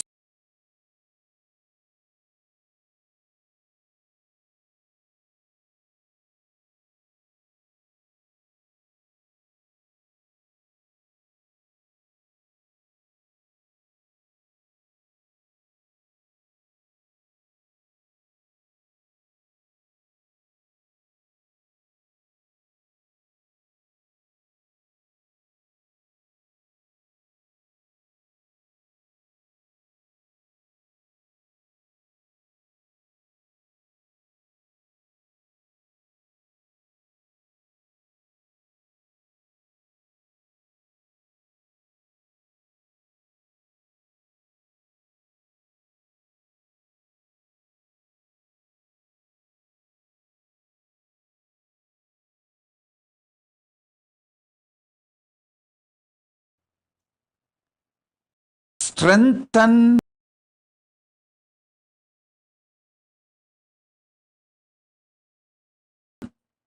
your body and mind.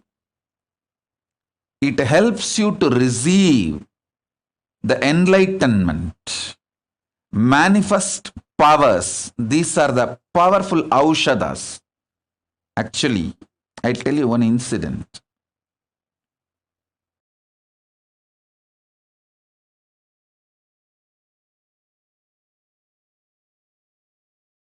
He came to my guru,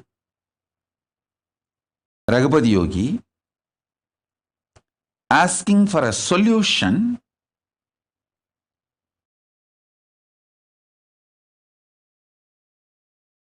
for his personal problem. He was going through some problem in his house. He wants a solution. Then my guru told him, bring Thuduvalai leaf, 10 leaves tomorrow. I was sitting next to my guru when he gave this solution. I thought maybe when the Thuduvalai comes, he is going to energize him and make him eat or whatever. I just waited. Next day, that person came with that 10 Thuduvalai leaf. My guru took that Thuduvalai leaf in his hand and asked me to eat. I didn't understand why he's asking me to eat. I ate. And he asked me to sit. And he told that person, the devotee who came for solution, to touch my feet and do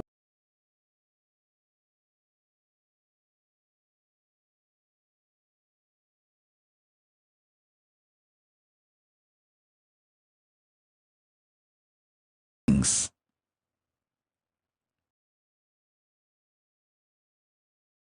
And that person just obeyed my guru and did.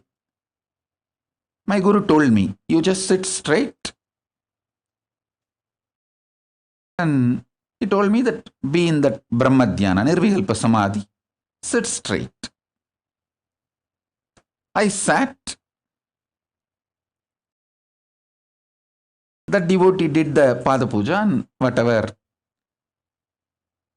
he was supposed to do. Then my guru told me, bless this person. As my guru told me, ordered, from that Nirvikalpa Samadhi, I blessed him. He went away. Maybe in 10-15 days, he came back saying that the whole problem is solved completely.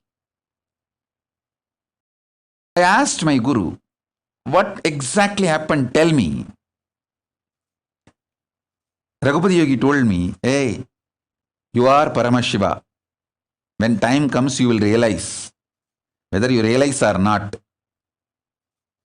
Whether you realize that now or not, you are Paramashiva. When time comes, you will realize that is different. When I gave the Tuduvalai and you ate and sat, your Paramashivatva intensely started manifesting in your body. So that is the time I asked him to worship you, do Pada Puja to you. So directly he receives Paramashiva's energy and powers.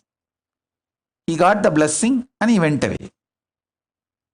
And I tell you, for quite a long time,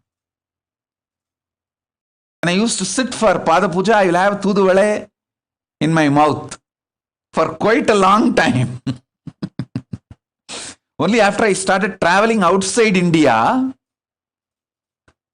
when we were not able to get that herb, and by the time it was also not required, I stopped using. Tuduvala is that powerful herb. When you use Tuduvala every day, simply you manifest the powers of Paramashiva. Karisalanganni, Ponnanganni, Tuduvalai. All this heals your body and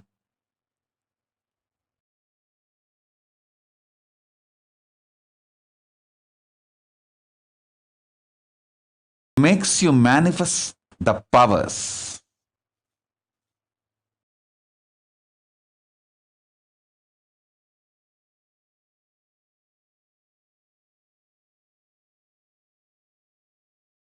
Especially all of you who want to manifest powers, whenever I give Shakti Pada and Shakti Nipada, if you want to receive my initiation and manifest the powers, please start adding these 3 herbs in your food regularly. Actually, these 3 are very powerful herbs, even to bring health in you.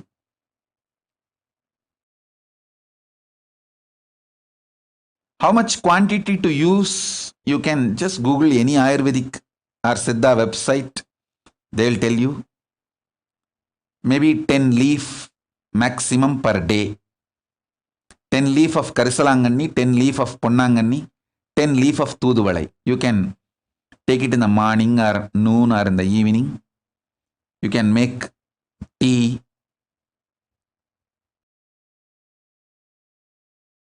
You can make kashayam or any ways. And or you can take it as part of your food also.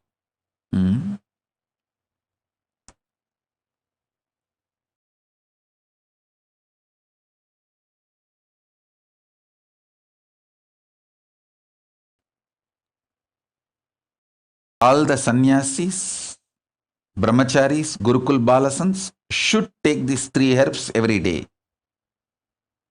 All the ashrams should start growing these 3 herbs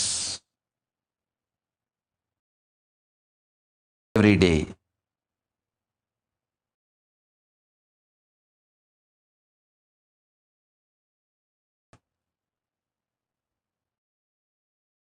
So that you are all ready to receive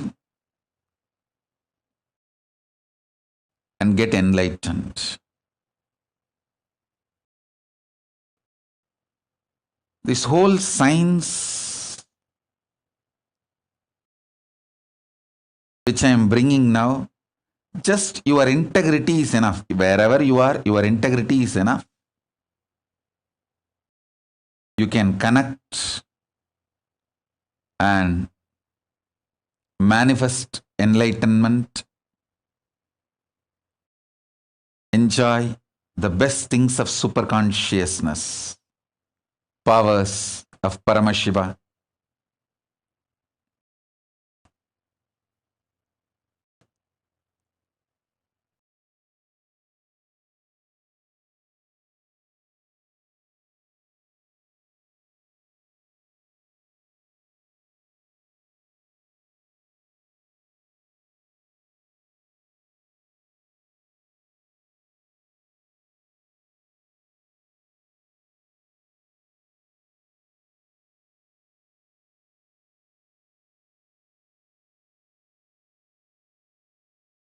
All the adinams, ashrams, if you start growing in the ashram, especially where I used to walk, in that very land that Aushadha can be programmed through the energy.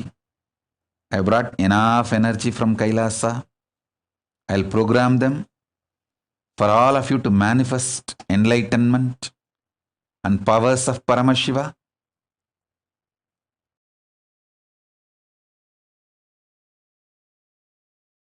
And I also wanted to tell all the Adinavasis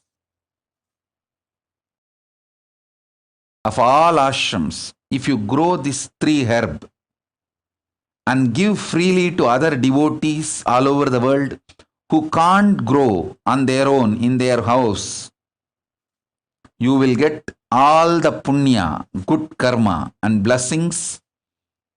With that punya, you will manifest more powers. All the sannyasis of Kailasa, actually it is your responsibility to provide all the spiritual support without charging. So this is my order to all my sannyasis, the whole sovereign order of Kailasa, all my sannyasis, brahmacharis, grihasthas who are staying inside my ashrams and campuses. You should grow all these 3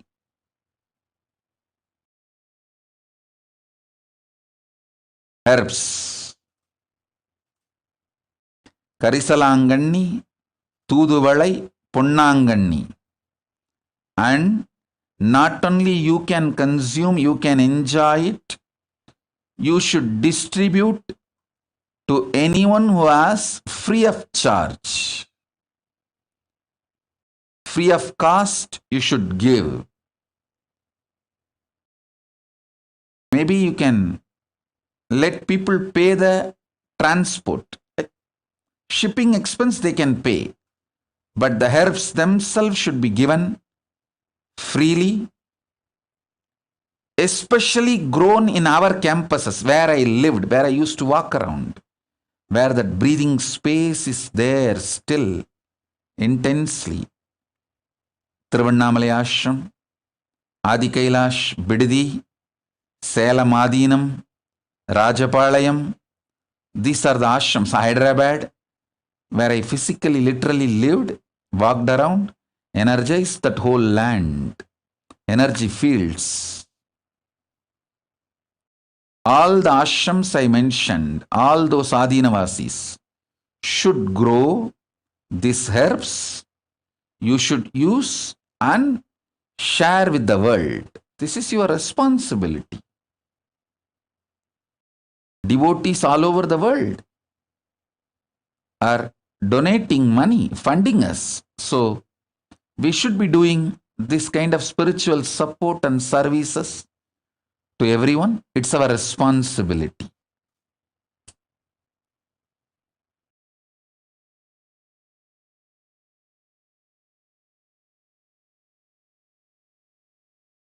It is too easy to grow.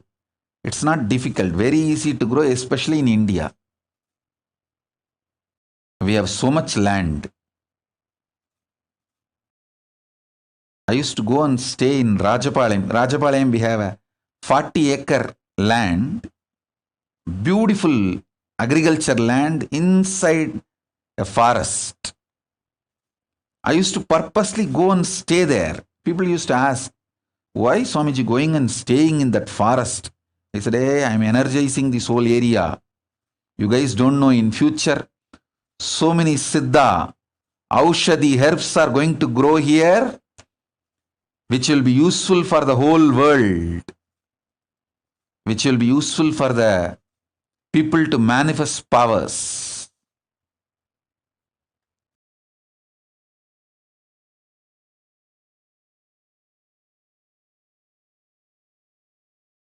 So all those people who are in our ashram,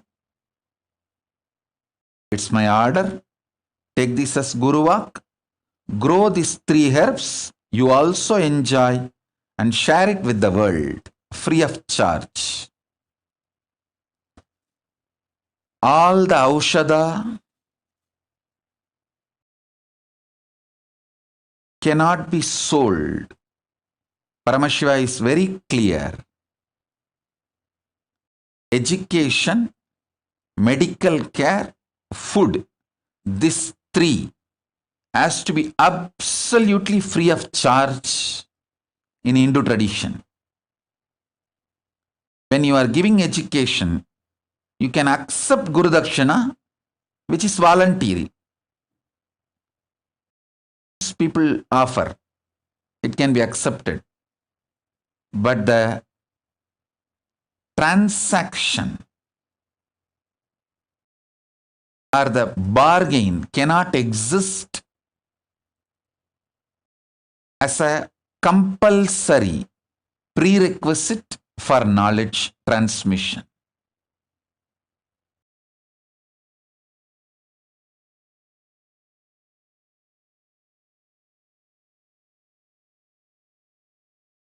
Same way the Aushadha. Aushadha has to be absolutely free. Share it with the world. I wanted to tell you all, I am working on a very sound economical system for Kailasa, where I can start providing all this free of charge for the any people, anybody, the practicing Hindus who wants, whether you are born as a Hindu or not born as Hindu is not a problem. Practicing Hindu. If you are a practicing Hindu and you want, we will be able to provide. We will be able to provide. I am building that kind of a sound economy.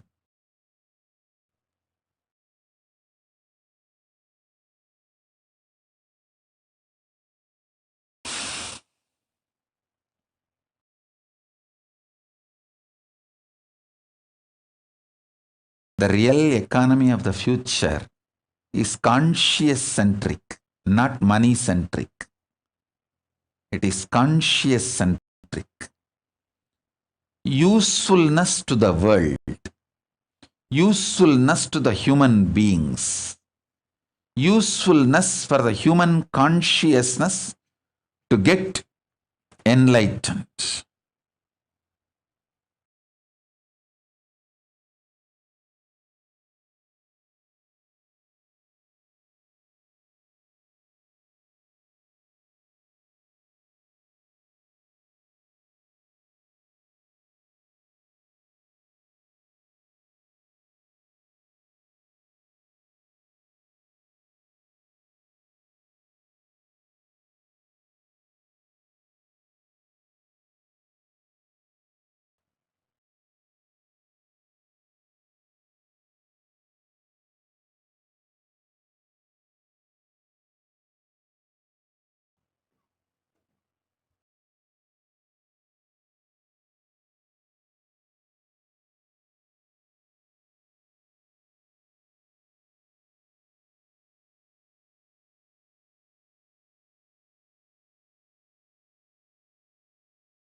This few hundred acres which I already energized, did the prana pratishta and left.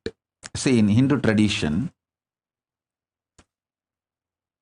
the herbal garden, Siddhavana, Siddha Aranya, has to have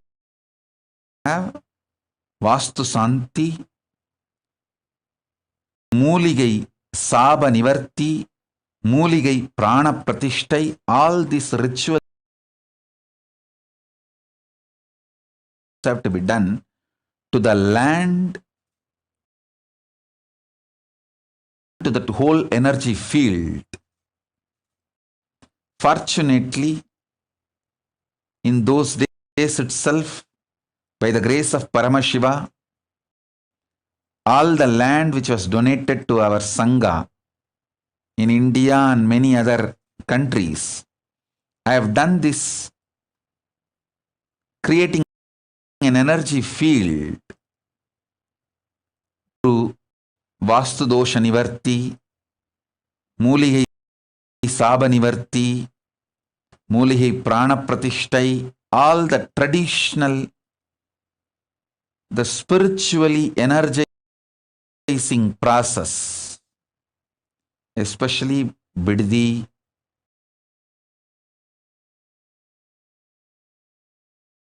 Adi Kailash, Tiruvannamalai, we have multiple lands. In all the lands, I did it. And Selamadinam and Rajapalayam. Rajapalayam, we have multiple pieces of lands. In all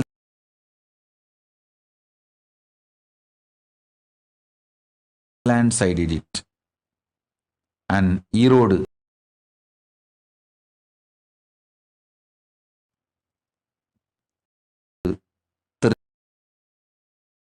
Tirchangoda Adinam. So all the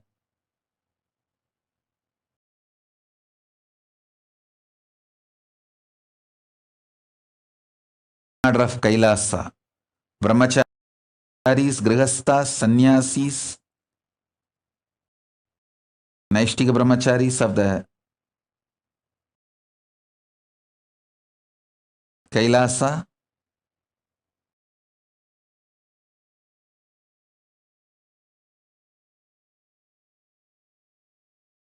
please grow these herbs in all this sacred land, which is 1,000 times more powerful than anywhere grown outside. Because this will be powerfully spiritually programmed, and this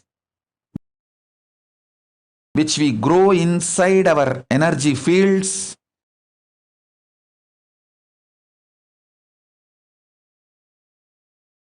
powerfully spiritually programmed one, and it retains its spiritual energy.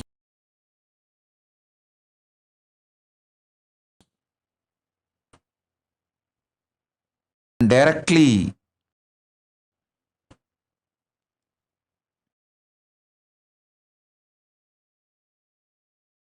becomes part of the human bioenergy and makes the person manifest Paramashivatva. So, all our Adinam should take the responsibility, at least growing and sending it to our devotees who are very sincere in power manifestation, who want to really get enlightened. At least for those sincere people, you should be supporting it and giving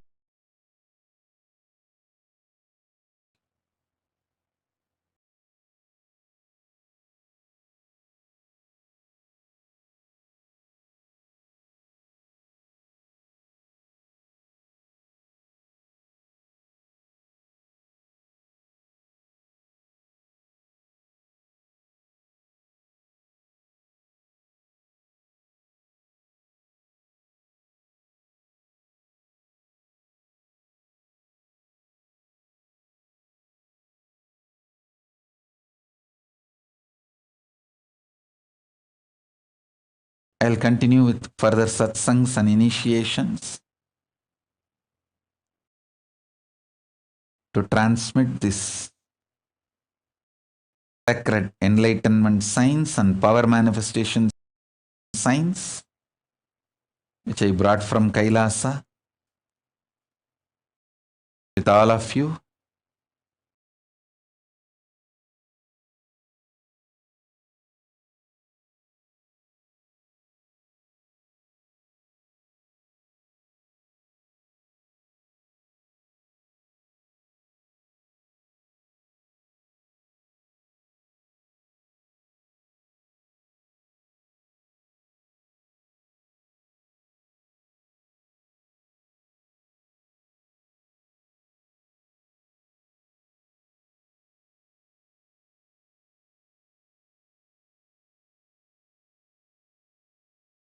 Can also do one more. All the adinams, we can grow these plants and make even seeds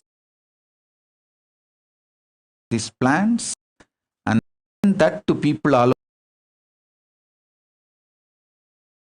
over the world so they can grow.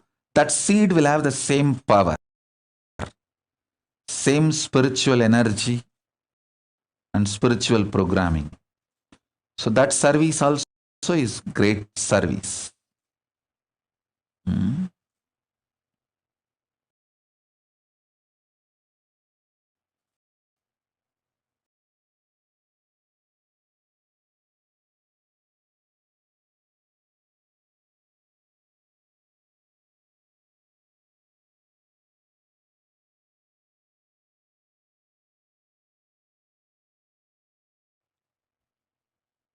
The first few things I want to reveal, I shared with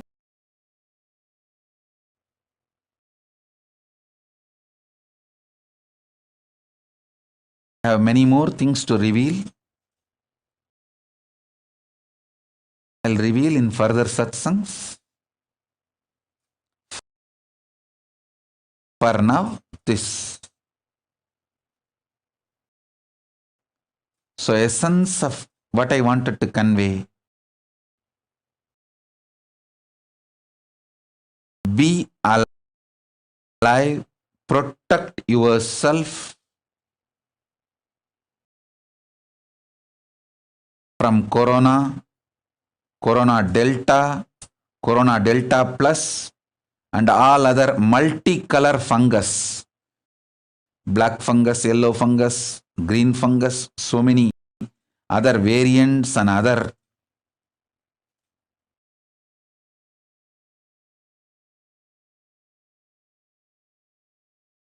sister cousins of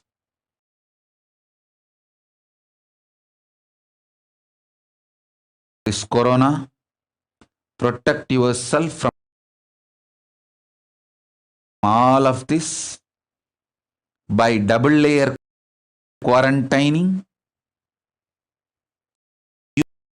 Use this time to experience unclutching and nirvikalpa samadhi.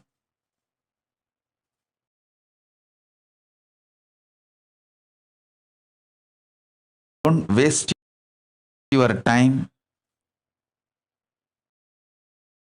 Keep yourself healthy, physically, mentally. Spend more and more time in nirvikalpa samadhi, unclutching, completion, ajapa, intense spiritual practice.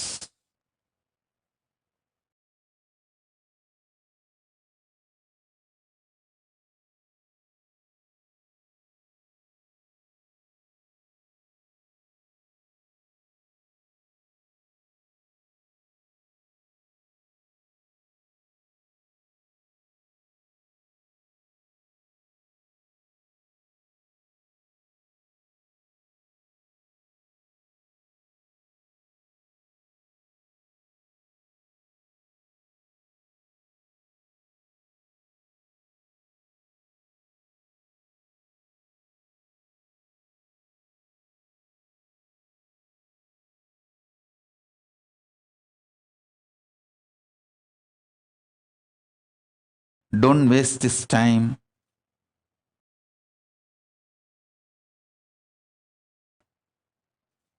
This is a time to get enlightened. Time to get matured and reinvent yourself and manifest powers of Paramashiva.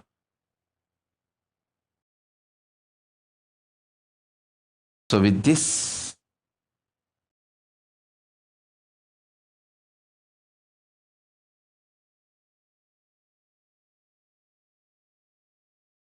I bless you all.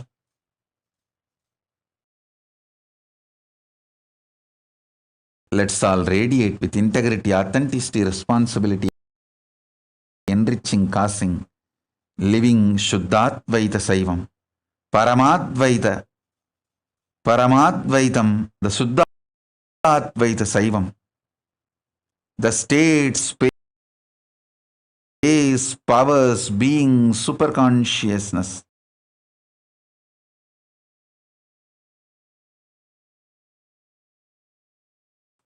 And Kailasa of Paramashiva, Paramashivoham, Om Nithyananda Paramashivoham, the eternal bliss, Nithyananda. Thank you. Be blissful.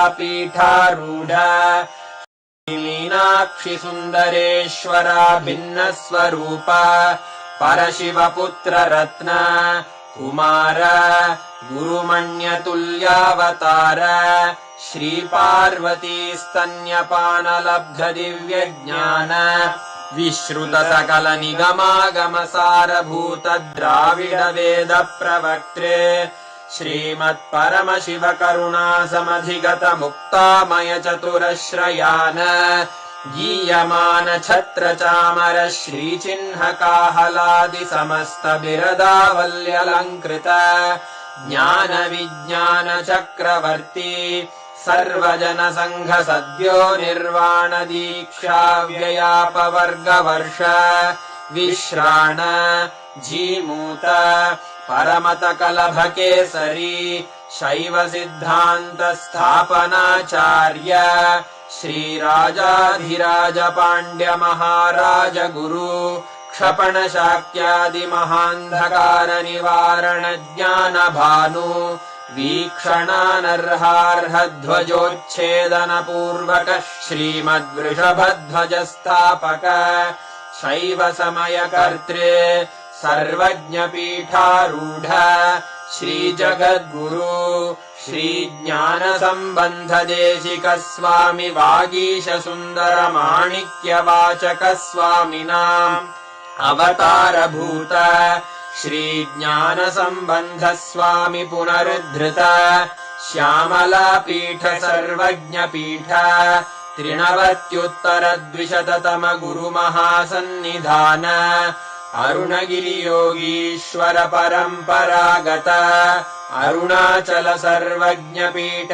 गुरु महासन्निधान कैलास परम्परागत काञ्ची कैलास सर्वज्ञ पीठ त्रयस्त्रिंशदुत्तर द्विशततम गुरु महासन्निधान नित्योत्सव नित्य मंगल नित्य कल्याण नित्य रजित कैलास परम्परागत आदि कैलास नित्यानंद पीठ महासंस्थान महासिंहासन पीठ कर्तः साक्षात् श्री परमशिव समुद्भूत कैलास परम्परागत वैवस्वतमनु इक्ष्वाकु हरिश्चन्द्र भगीरथ श्रीरामचन्द्र शूरसेन इत्यादि अनवच्छिन्न सार्वभौम चक्रवर्ति परम्परागत चतुष्षष्टि योगिनी मण्डित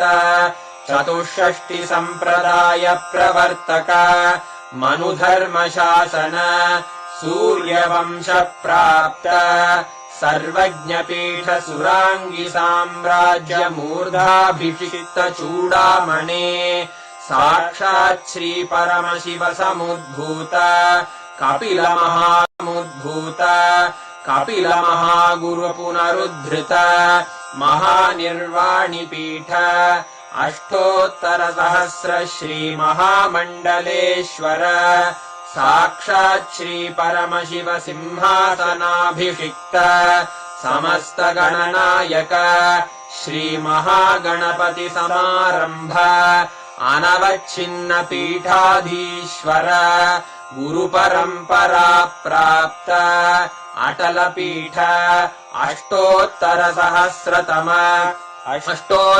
सहस्र श्री अटल पीठाधीश्वर धर्म मुक्ति स्वर्गपुर स्वर्ण पीठ त्रयोविंश गुरु महासन्निधान कैलास परंपरागत आदिपीठ सर्वज्ञ पीठ जगद्गुरो श्री कैलास पुनरुद्धारक श्री कैलास परमाचार्य श्रीमत्परमहंस परिव्राजकाचार्य वर्य सच्चिदानंद प्रणव स्वरूप श्रोत्रिय ब्रह्मनिष्ठ श्रीमज्जगद्गुरु श्रील श्री भगवत् श्री नित्यानंद परमशिव श्री ज्ञान संबंध देशिक परमाचार्य स्वामिन् अत्रागत्य परिपाल्य च अस्मान् विज्ञान वितरणेन विजयी भव जय जय।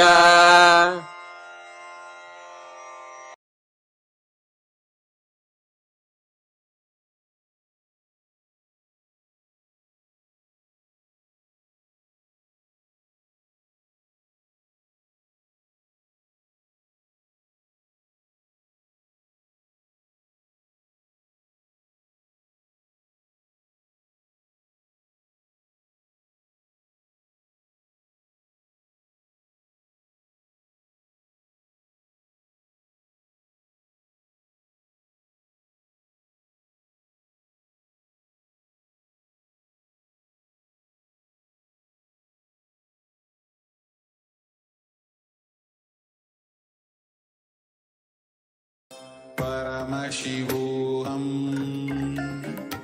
ॐ नित्यानन्द परमशिवोऽहम् ॐ नित्यानन्द परमशिवोऽहम् ॐ नित्यानन्द परमशिवोऽहम् नित्यानन्द परमशिवोऽहम् ॐ नित्यानन्द परमशिवोऽहम् ॐ नित्यानन्द परमशिवोऽहम् ॐ नित्यानन्द परमशिवोऽहम् ॐ नित्यानन्द परमशिवोऽहम्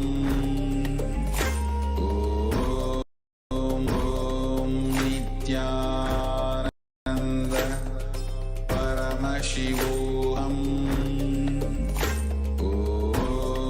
नित्यानन्द परमशिवोऽहम्। Nithyanandam, welcome back to all of the viewers. After that most auspicious, gracious presence of the Supreme Pontiff of Hinduism, who had revealed such profound truths about the science of Aushadha, the powerful powers of his presence on planet Earth, and how that is now going to be simply helping the world have super conscious breakthrough. After 27 years of passionate, driven, and determined hard work to bring superconscious breakthrough to the whole world, today 1 billion people across the world are enjoying and are enriched by the teachings of the Supreme Pontiff of Hinduism. Today, the Supreme Pontiff of Hinduism beautifully, eloquently allowed us to be in his presence as he gave the great divine revelations on the science of Aushadha. Aushadha being one of the greater sciences of Sanatana Hindu Dharma. And like this, the Supreme Pontiff of Hinduism has even personally made the Aushadhas energized and even taught the energization process. And that same Aushadha has been shipped, delivered, distributed across the world to thousands of places, helping, enabling people to manifest Shaktis all over the world. And with more than 2,500 satsang centers across the world, places where people gather, where hundreds and thousands of people are enriched and continuously living this Hindu lifestyle. The Supreme Pontiff of Hinduism is forging a new world where enlightenment is a lifestyle and inherent in every single part of your day, and you're living in a world which is increasingly, rapidly, literally being destroyed, and we are seeing it in front of our eyes. And in this day and age, it is enlightenment and the sacred sciences of enlightenment that each and every one of us needs to understand, needs to imbibe in our lives, as the Supreme Pontiff of Hinduism had beautifully revealed to each and every one of us. What we thought was irrelevant in our lives, perhaps just 5 years ago, even 2 years ago, the spiritual truths, the books that we picked up, the discourse that we came across on YouTube just casually, everything now is extremely relevant. And it's just the last lifeline we are holding on to during this cosmic deluge. And as so much is going on in the world, we're holding on to that time. It is at this time that we, each and every one of us, should see the importance, the necessity, significance of ensuring that we have the integrity to the Hindu lifestyle, the enlightenment lifestyle, and integrity to the sciences, the great knowledge and the truths from Sanatana Hindu Dharma, which Paramashiva has revealed 60,000 years ago, and which he himself decided to incarnate on planet Earth once again and revive on planet Earth to help each and every one of us sail through this pralaya. Unfortunately, there are too many extreme terrorist forces out there who plot, conspire, and criminally strategize to destroy the Supreme Pontiff of Hinduism and literally take over all of the resources, all of the people, violate, rape, and absolutely dehumanize the Supreme Pontiff of Hinduism and all of the community around, all of his disciples and the community who live in Kailasas across the world. And they plot and conspire to absolutely destroy the entire thing. And for the last 10 years, us Kailasians across the world know, and we have seen, experienced, and some of us have been victim to the extreme, brutal persecution of the Supreme Pontiff of Hinduism and the ASMT community, the Adi Shaivite minority community, which he is reviving. Now, over the last few days, I'm sure many of you have heard that the Supreme Pontiff of Hinduism, this persecution which has been literally following him for the last decade. We have seen finally that our voice is heard by the UN and the ONHCR. And I hope that each and every one of the viewers has had the opportunity, has been able to view how Kailasa is featured on the ONHCR website, the UN website, and the persecution against the Supreme Pontiff of Hinduism and the rights of indigenous women and the denial of the rights of indigenous women is presented to the whole world through the platform, a powerful platform of the United Nations. This is a extremely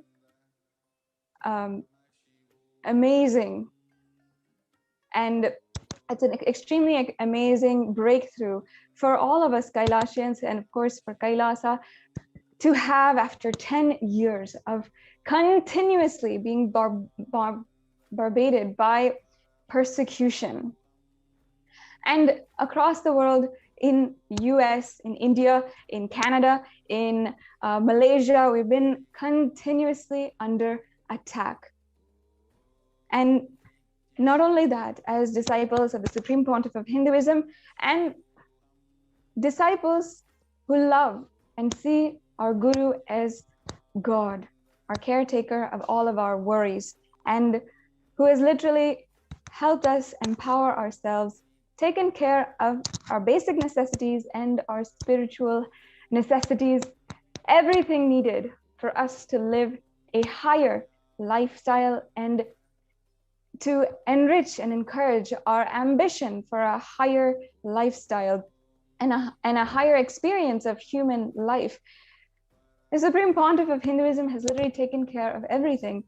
And for us to see so much he has gone through, being arrested for 53 days in 2010, being blackmailed, having undergone third-degree torture, and then just within a few months, seeing at least more than 120 cases attacked and filed, false cases which are filed against him, and 14,000 hours of media hatred.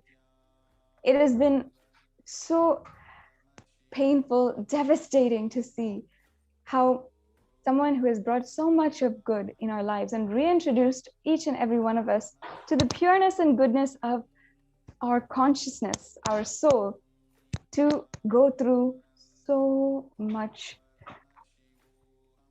And it cannot be underestimated, it cannot be overtold, exaggerated, the amount of persecution, assassination attempts that the Supreme Pontiff of Hinduism has gone through. So it's just an amazing breakthrough that fills us with immense gratitude that we have finally found a voice, a platform, and especially through the United Nations, one of the largest advocates for human rights. And of course, for the last decade, we have been going door to door, judiciary to judiciary, government to government, media house to media house, just trying to have our voice heard.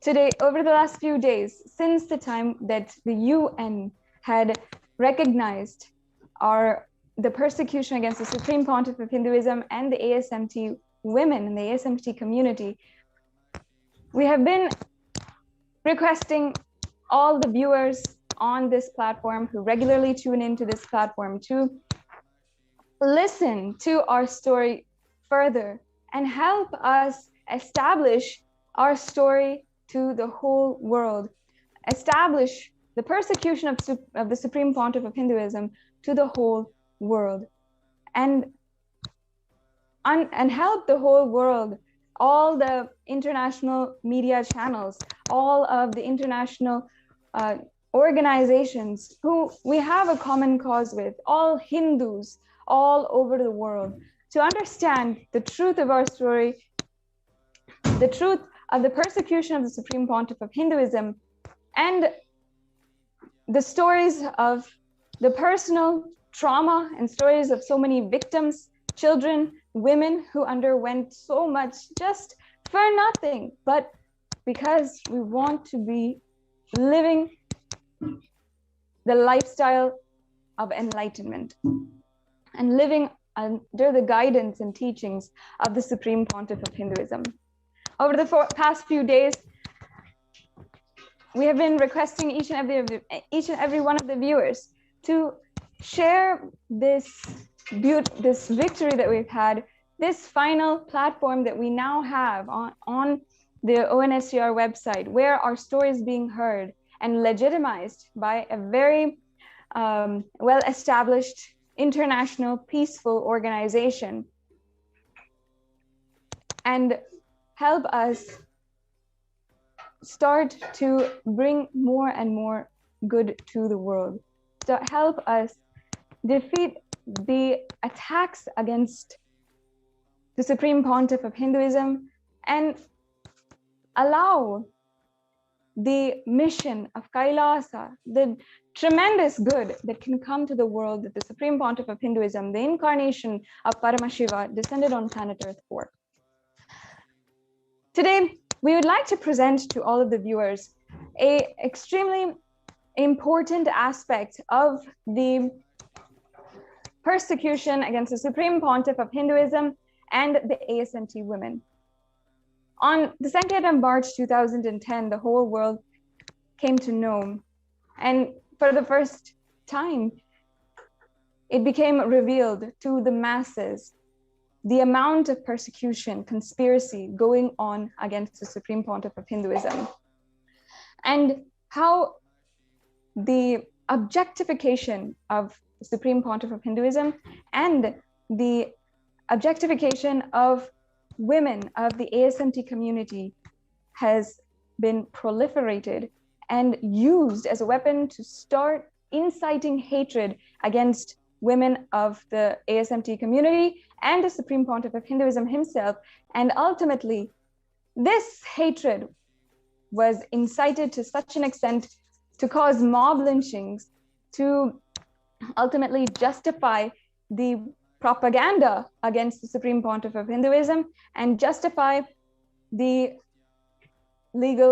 false cases against the Supreme Pontiff of Hinduism, and ultimately justify why they were out to destroy him and eliminate him and assassinate the Supreme Pontiff of Hinduism.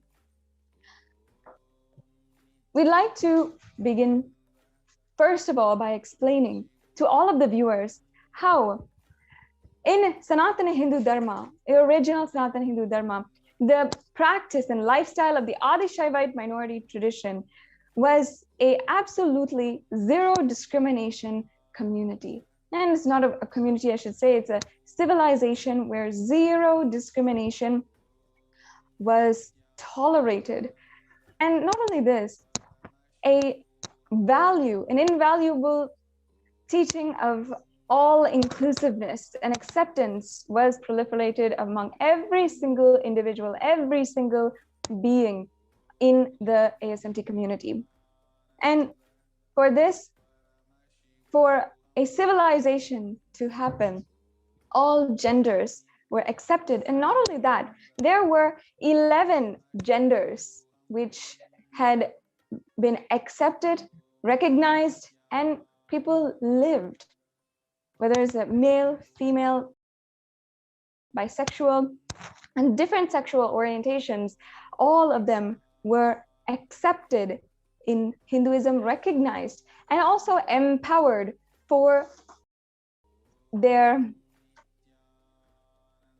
pureness of consciousness, empowered for being divine themselves. Each and every person, no matter their gender, no matter their sexual orientation, was empowered for their infinite consciousness, for what they truly were, the pure consciousness. And in Sanatana Hindu Dharma, not only this, but the avatars, the incarnations, were accepted to have and express the qualities of Ardhanarishwara, meaning that they were beyond gender. They were beyond the qualities of male, female, or qualities of bisexual and any sort social sexual orientation. In fact, in the Avatar Shastra, it is very much written, told that avatars have the quality of being Ardhanarishwara, being embodiments of Ardhanarishwara, as in they were literally beyond gender, beyond male and female. And no matter if it was women, equally empowered for their infinite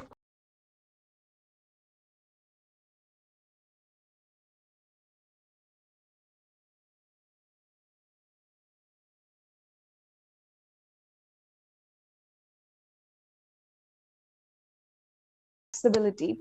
And male and female, no matter what gender, was allowed to practice rituals, were allowed to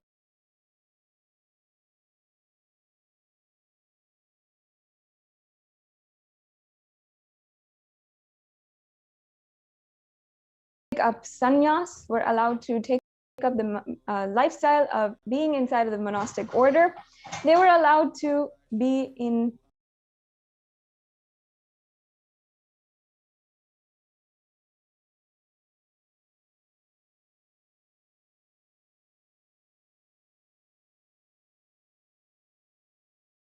the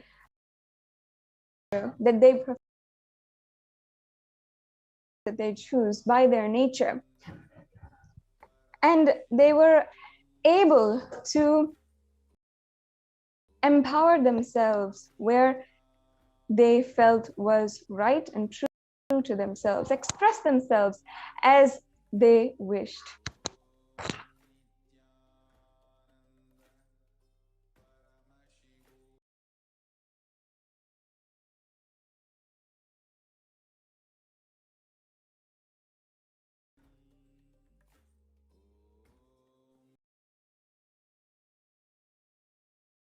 Yes.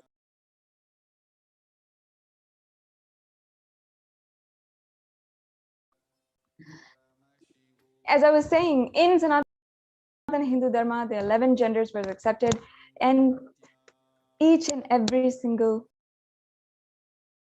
one was empowered for their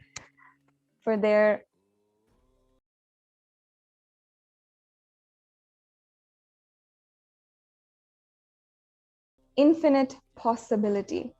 And there were more than dayas.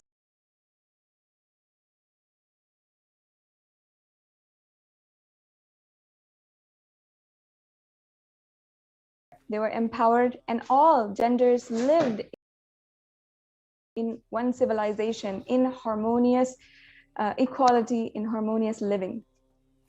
So in this community, this is what the Supreme Pontiff of Hinduism is reviving through the revival of the Ida Shaivite minority tradition. And in Kailasas across the world, this same practice was in his revival. So meaning in Kailasas across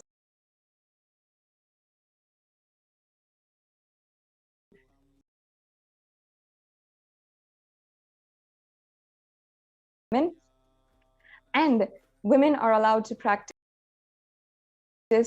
the rituals. Women are allowed to become jnanacharyas, meaning they're allowed and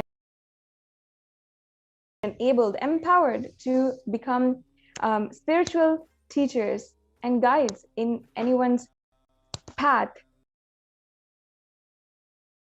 to having a super conscious breakthrough. And each of the women were trained and empowered by the Supreme Pontiff of Hinduism, and myself included. We were each and every one of us trained and empowered, encouraged, enabled, and surrounded with the ecosystem which would enable us to become successful, empowered leaders as we were living in the ancient Hindu civilization. Let us now watch a short clip of how powerfully the Supreme Pontiff of Hinduism is reviving the female orders,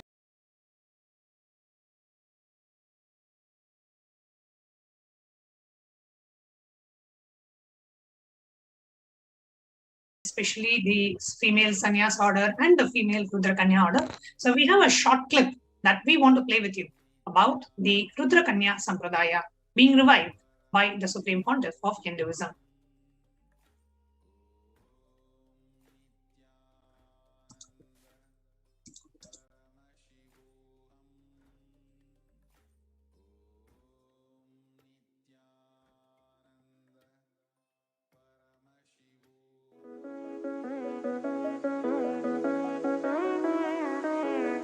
Hinduism is home to a lineage of powerful, chaste women, the Rudra Kanya.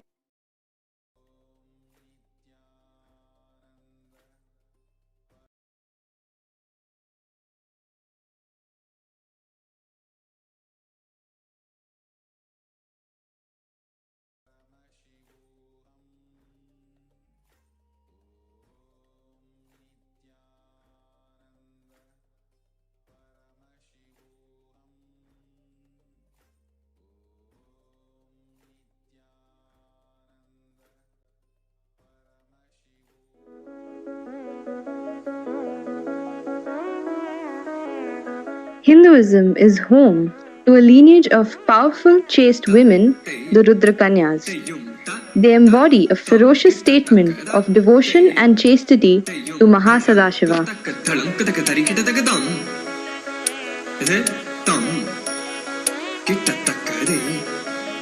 Woman is emotion, her breathing is her power. A chaste woman, her breathing will impact the universe. A Rudra Kanya burns the society's idea of what a woman should be. She is the very form of Devi herself, Adi Parashakti.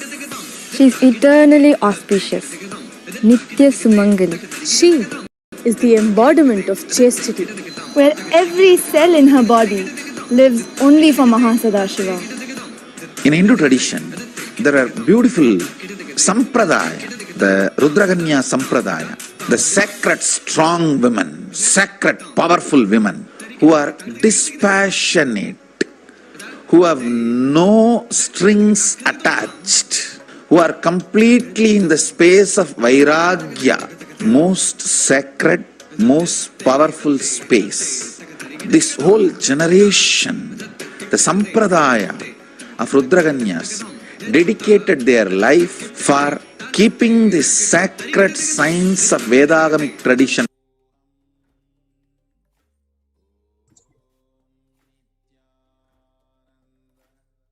As you can see how the Supreme Pontiff of Hinduism is reviving all the ancient sampradayas, and not just the sacred feminism. As Sadashiva Priya was telling earlier, the very Adi Shaivite minority tradition, and we can have the NTV operator can project Sadashiva Priya as well. So we can have in Adi Shaivite minority tradition and in Hinduism, Hinduism accepts 11 genders. So LGBTQ plus and more, Hinduism recognizes, and the 11 genders. So everyone has a place in Hinduism. Nobody feels that they are not welcomed, or they are not a part of this tradition. And the 11 genders in Hinduism, how Hinduism categorizes based on the 4 different categories. One is physical. What is your physical gender? What is your physiological gender, psychological gender, and conscious gender? And the permutation combination of these four form the 11 genders of Hinduism. And the Supreme Pontiff of Hinduism is reviving all the 11 genders and letting the Hindus know that from the scriptures, the Supreme Pontiff of Hinduism has quoted from the Agamas, where it very clearly quotes the acceptance of 11 genders. In one of the places of the Agamas, where Paramashiva himself says that when you are applying how Bhasma should be applied on the forehead, and it says this is how male should apply, and this is how female should apply, and this is how all the other 11 genders, all the other genders out of the 11 genders, this is how all the other genders should apply. So very clearly in the Agamas, which are the source scriptures of Hinduism, there is a reference to the 11 genders. That is why ASMT, which is one of the sects of Hinduism, is extremely progressive and at the same time extremely traditional. So progressive doesn't mean modern and untraditional. Hinduism is progressive and Hinduism is traditional, extremely traditional at the same time. So the first point that we want to share with all of you is that there are 11 genders in Hinduism. Hinduism accepts LGBTQ and all the 11 genders. And the Supreme Pontiff has declared himself to be a sannyasi and of a transcendental gender. And the very concept of transcendental gender, we wanted to give an idea. See, male is not 100% male. In him, 51% is male and 49% is female. Because that is why you'll see in many of us, right? In many females, you may see some male attributes or characteristics, the way they behave, talk. And in the men, you will see some of them are very emotional. So it is not that a person is 100% male and 100% female. No, there is 51% you are male and then 51% you are female. And the one of transcendental gender is the embodiment, Ardhanarishwara, the Paramashiva, the incarnation of Paramashiva, who is Ardhanarishwara, represents the perfect balance of male and female energies in us. So 50% male and 50% female. When the male and the female parts, the components are perfectly in balance, then you become a being of transcendental gender. That is why if you see the Supreme Pontiff of Hinduism, many a times we have seen just one half of the body will be completely radiating the divine masculine and the other part will be radiating the divine feminine aspects of the divine. Yes, Mother Sudhada Shivpriya, would you like to add something to it? Yes, and not only that, how in the presence of the Supreme Pontiff of Hinduism, every single being feels connected and feels absolutely fulfilled. That is the quality where when you feel absolutely sure of yourself and your gender, you can make that happen in another person. That's a very deep, almost conscious quality of the spiritual aspects of this deep completion, which a avatar incarnation of Paramashiva can radiate through his body. And so ultimately that is what the Supreme Pontiff of Hinduism, whether it is anyone, how he could simply complete them through his presence, because of being absolutely sure of himself. Now, as Jnanatma Swami had as explained just now, in all these 4 levels of gender, how complete you are is determining what is your gender and what is the expression of your gender and the way that you interact with other genders as well, and how you relate with others and how you're complete with your gender and your identity, your gender identity. Exactly. And so in this way, yes. So sorry to interrupt you here. I just wanted to add to what you're saying, right? The very concept of Ardhanarishwara, where a being is of transcendental gender, gone beyond the identities of being male and female. And this very same aspect was attacked by the anti-Hindu and the neo-Hindutva groups, saying, and when the Supreme Pontiff of Hinduism was targeted and during the persecution, he was ridiculed. So much of character assassination happened, ridiculing that Swamiji, saying he's not a man. Actually, from the age of 3, the Supreme Pontiff of Hinduism has practiced yoga and so many different things.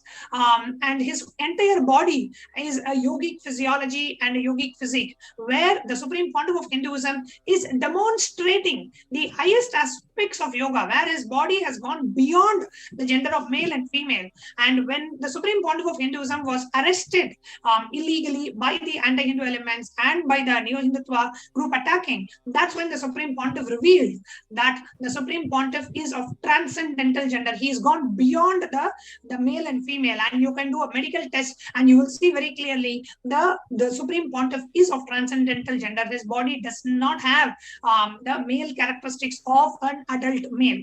That is what the Supreme Pontiff meant. However, yes, ma'am. Yes, I'd just like to add. Yes, I'd just like to add the Supreme Pontiff of Hinduism was initiated into Bala Sannyas from the age of 3 years old, and ultimately he was surrounded in an ecosystem with highly adept aghoris and gurus, people who had themselves been, who had mastered going beyond gender and and from the young age been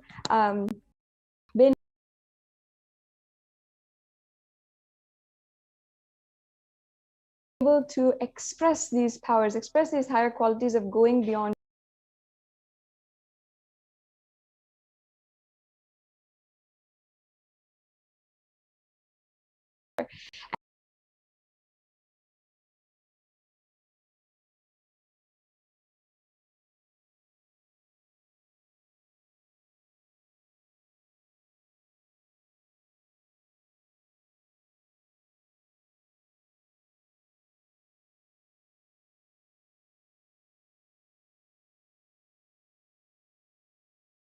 as well as at the age of 16 years old, the Supreme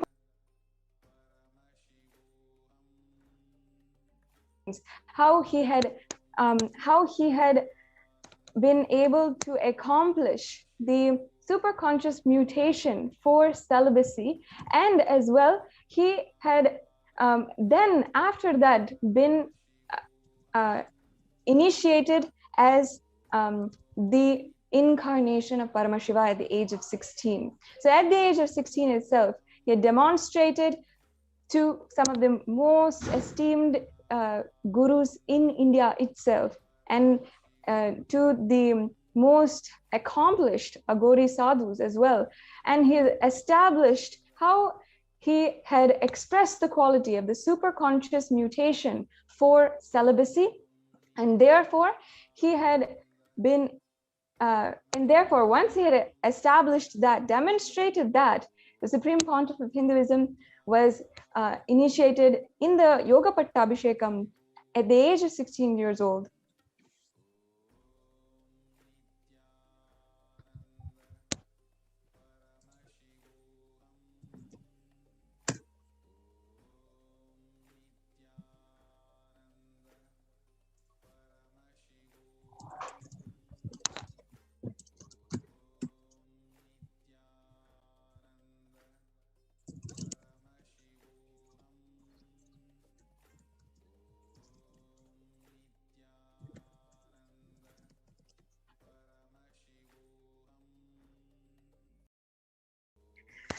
Yes, completing with all the viewers for that technical difficulty. As I was saying, from at the age of 3 years old, the Supreme Pontiff of Hinduism was initiated into Bala Sannyas. He was in a beautiful ecosystem with highly adept and esteemed gurus. And at the age of around 13, 14 years old, the Supreme Pontiff of Hinduism had accomplished and shown, demonstrated how he actually manifested the quality, the superconscious mutation for celibacy.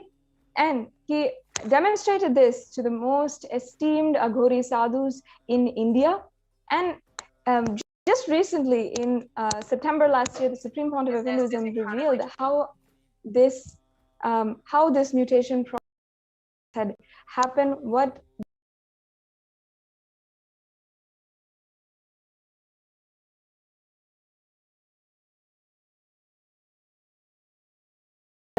the sacred mutation was to express the superconscious quality of celibacy, and therefore having demonstrated this to all of his gurus, the Supreme Pontiff of Hinduism was after that initiated during the Yoga Pattabhishekam as the incarnation of Paramashiva.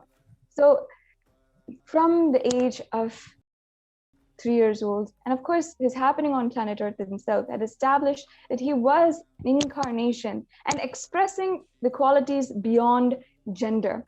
And as Manyahatma Swami was saying, and in 2010, when the Supreme Pontiff of Hinduism was forcibly kidnapped, arrested, and then interrogated, the Supreme Pontiff of Hinduism had been interrogated, and his only answer was that he was of course not capable of what these people were alleging, and that he was not a man. Statement, the media went absolutely ballistic, trying to mock, ridicule, and incite hatred in the public for the superconscious qualities and the expression of superconscious.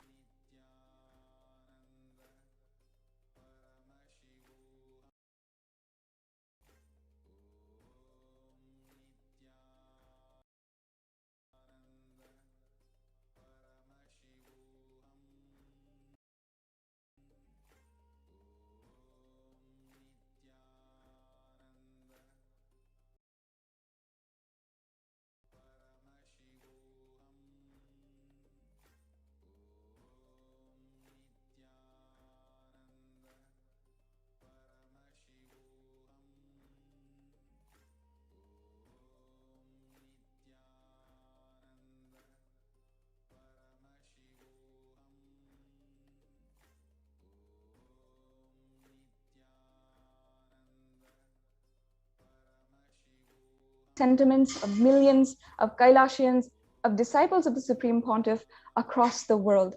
And not only the fact that he is a transcendental gender, that he is absolutely beyond gender, but even how he is a sannyasi. They literally made the Supreme Pontiff of Hinduism, they just fabricated, morphed, even made so many graphics that would just destroy and show the Supreme Pontiff of Hinduism, dehumanize him entirely. And ultimately what this would do is incite hatred among the public and enable the public to just sit back and make no opinion and justify the acts of torture and how they would later on attempt to assassinate the Supreme Pontiff of Hinduism. And here you can see, as the media article is showing, everything that the Supreme Pontiff of Hinduism reveals about his body being of transcendental gender, where because of the highest tapas and the yoga, and from the age of 3 that Swamiji had been trained into, his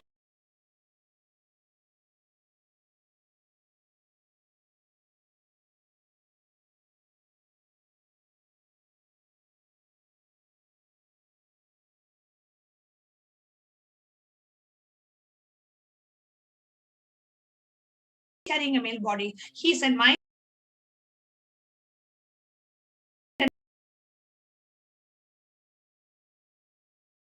gender, where I do not feel that I am a male or a female. And we have done so many medical tests on the Supreme Pontiff of Hinduism, which show very clearly that the male hormone level in Swamiji's body is less than that of a 6-year-old child, which is unheard of. So even medically, scientifically, we have been able to show that the Supreme Pontiff is of transcendental gender. He may be an adult male as per his age, but the body, hormone level, and all these show completely differently. So even scientifically, we have been able to prove that. But however, the media continues to abuse the Supreme Pontiff and made him a laughing stock and that's what they continue to do.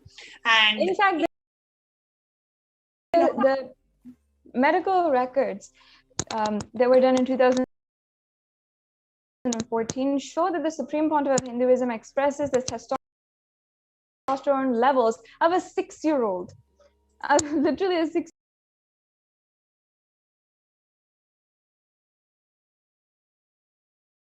of a 6-year-old, meaning that what the Supreme Pontiff of Hinduism was declaring to the world, that he was transcendental Dindra, that he was absolutely incapable of the crimes that they were alleging, was true from the beginning. And yet in the media, what the general public was knowing was the complete opposite. And the frenzy that the media created allowed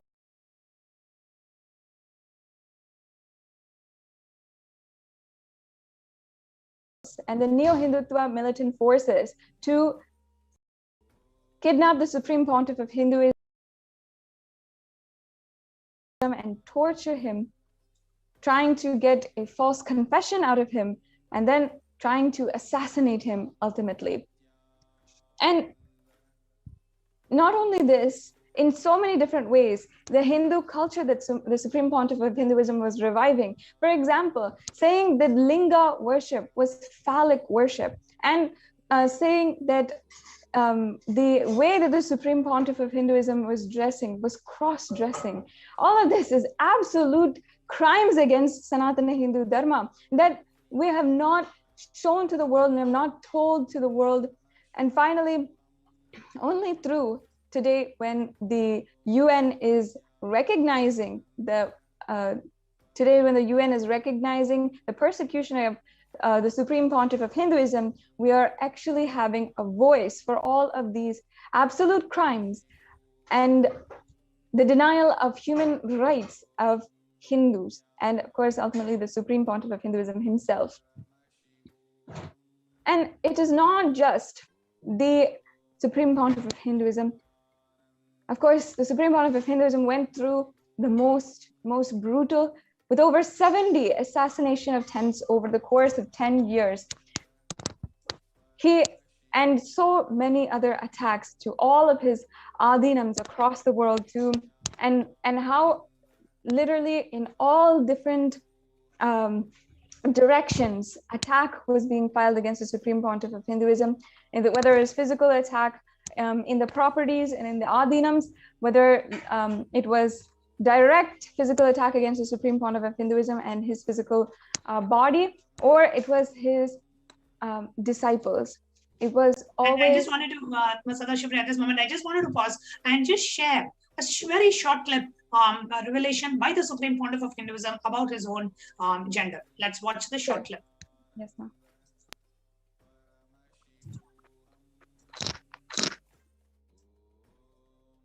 I can say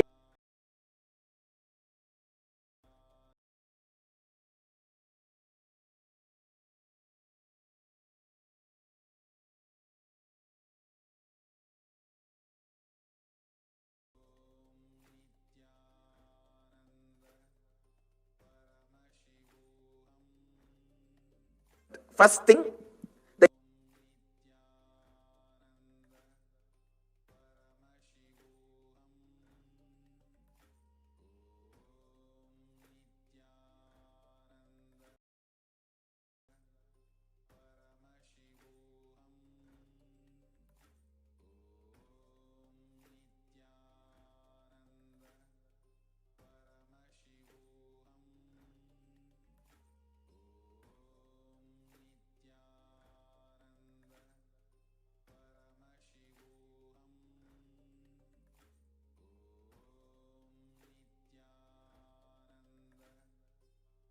I can say 2-3 things happened permanently after enlightenment. First thing, the inner chattering is not there.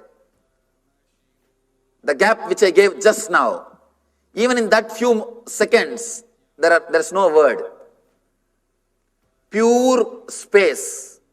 The second thing, the idea, the boundary, the border ends here and here starts the world. That border consciousness is not there. Whenever I have to handle the body, body moves, the handling happens. But when I relax, again that idea is not there. That boundary feeling doesn't exist. Third thing, even though body is male body, it is too personal, but I can say, it's up to you to understand or not, I don't mind. Because Swamiji has asked, at least for Swamiji's sake, I am sharing. Even though body is male body, the identity male or female has disappeared. The psychological identity that I am male or I am female, that doesn't exist. It is not there.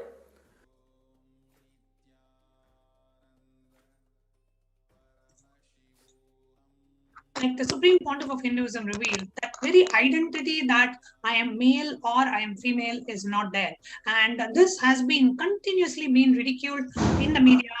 And here you can actually see we have a detailed analysis.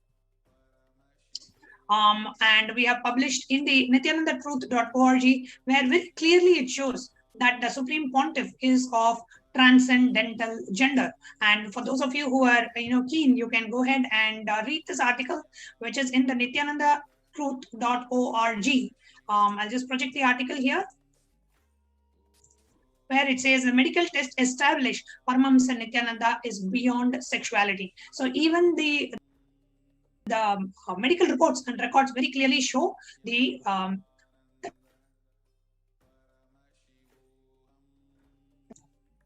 now, while this is on one side, right, the Supreme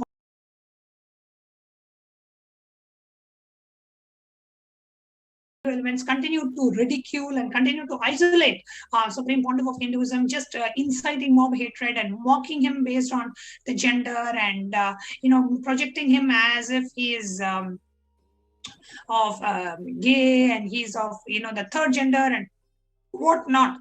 And they used all this to hurt and abuse the sentiments of millions of Hindus, to whom Supreme Pontiff of Hinduism is the God and the Guru. And they used all these to justify all the false cases and to increase the hate speech and to make the Supreme Pontiff of Hinduism like a person of questionable character, and that he is not a traditional Hindu guru, the way that the neo-Hindutva claims to, just to kind of isolate the Supreme Pontiff of Hinduism from the rest of the community. And the strategy from the beginning with the anti-Hindu, neo-Hindutva militant and terrorist forces is to use the media, their media influence, and literally the media which they own, to make all the qualities which they have, and whether it is raping, whether it is being rapists or child pedophiles or child rapists, or whether drug trafficking, all the qualities which they use Sangha resources, they infiltrate the Sangha, use Sangha resources, and then they project that in the media onto the Supreme Pontiff of Hinduism, and use all that to arrest and destroy and ultimately try to assassinate they use the the same Supreme Pontiff. aspects. They first of all, they ridicule the gender of the Supreme Pontiff of Hinduism. Second of all, the Supreme Pontiff of Hinduism takes an extremely, like as an ASMT leader, takes an extremely progressive stance when it comes to women, when it comes to women's rights, gender equality. He allows sannyas initiation for women, which was and is a part of the Hindu scriptures. However, over the years, it has been diluted and it has been misrepresented that Hinduism does not allow women to take up the path of monkhood or sannyas, whereas the Supreme Pontiff of Hinduism quotes directly from the Upanishads, where there is a very clear reference that the women can be initiated.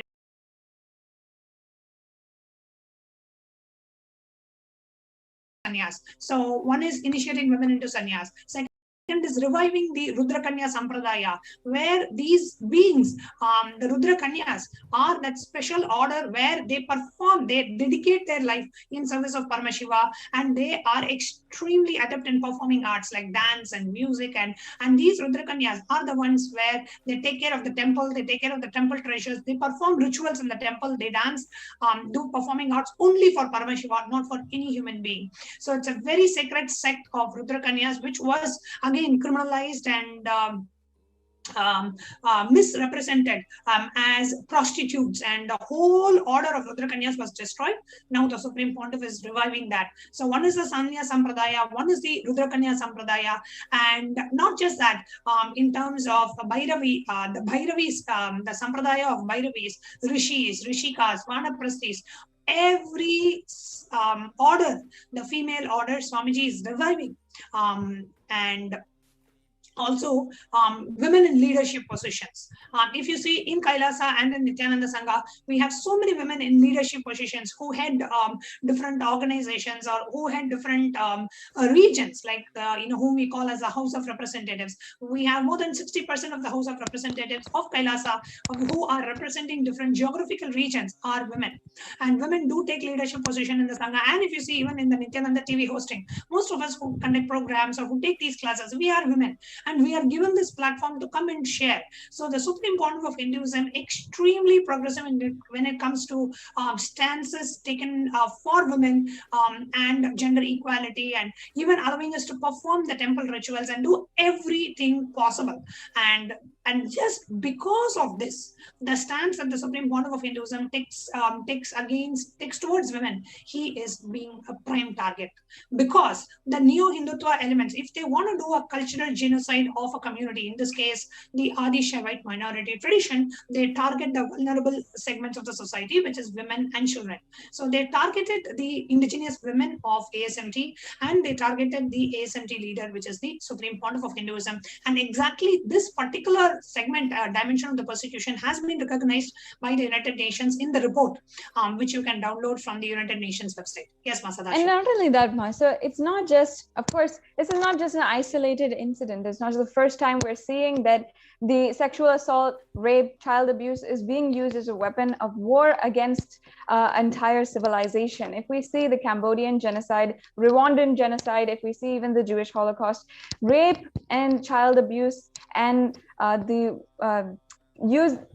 attacks against women, all of that is used as a weapon of war, and that is also recognized as a legitimate weapon, a legitimate attack method and strategy for supremacist racist forces to take over a civilization and exploit people and deny people of their basic human rights.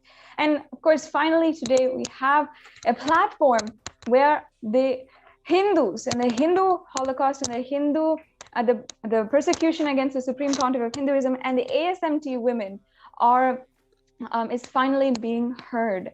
And now, of course, as you said, that can be downloaded. And of course, we encourage and request all of the viewers to share that link. Make sure that you're sharing it. Take a few minutes and share, because it is the voices of hundreds of victims who have undergone what they have gone through and who have undergone so much of heinous crimes and assault.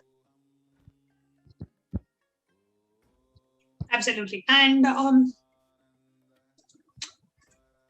one is, how the Supreme Pontiff of Hinduism is reviving that respect for the divine feminism, and women are worshipped as Devi Parashakti, and there is no discrimination against gender or sexual identity in the Adi Shaivite minority tradition. Rudrakanyas and Sannyasis are so highly revered, respected, and given their special unique place. So many women in leadership positions, and Swamiji has always given the highest ideals. And if you see the ASMT tradition, you will see the great symbols of Vedic feminism, like Akka Mahadevi and Bhairavi Brahmani, Vellai Ammal, the Ammani Amman. So many examples are there of powerful women who radiated that space and the powers of Paramashiva. And if you see, the new Hindutva elements directly targeted, the ASMT women, the indigenous ASMT women in leadership positions. They targeted indigenous ASMT women from the marginalized sections of the society, like the Dalit community, and they targeted minor, young girls. And here I can give an example of how the neo-Hindutva gang and the anti-Hindu gang targeted Nithyananda Swami, one of the senior sannyasis of the Nithyananda order, and publishing so much of. She used to be a very successful film actress in her life before sannyas, and they publicized all sorts of hate speech against her, and even blackmailed and threatened her to file a rape case against the Supreme Pontiff of Hinduism, and they tried everything possible. And not only that, not only that, Ma, using her status, her hard work as an actress,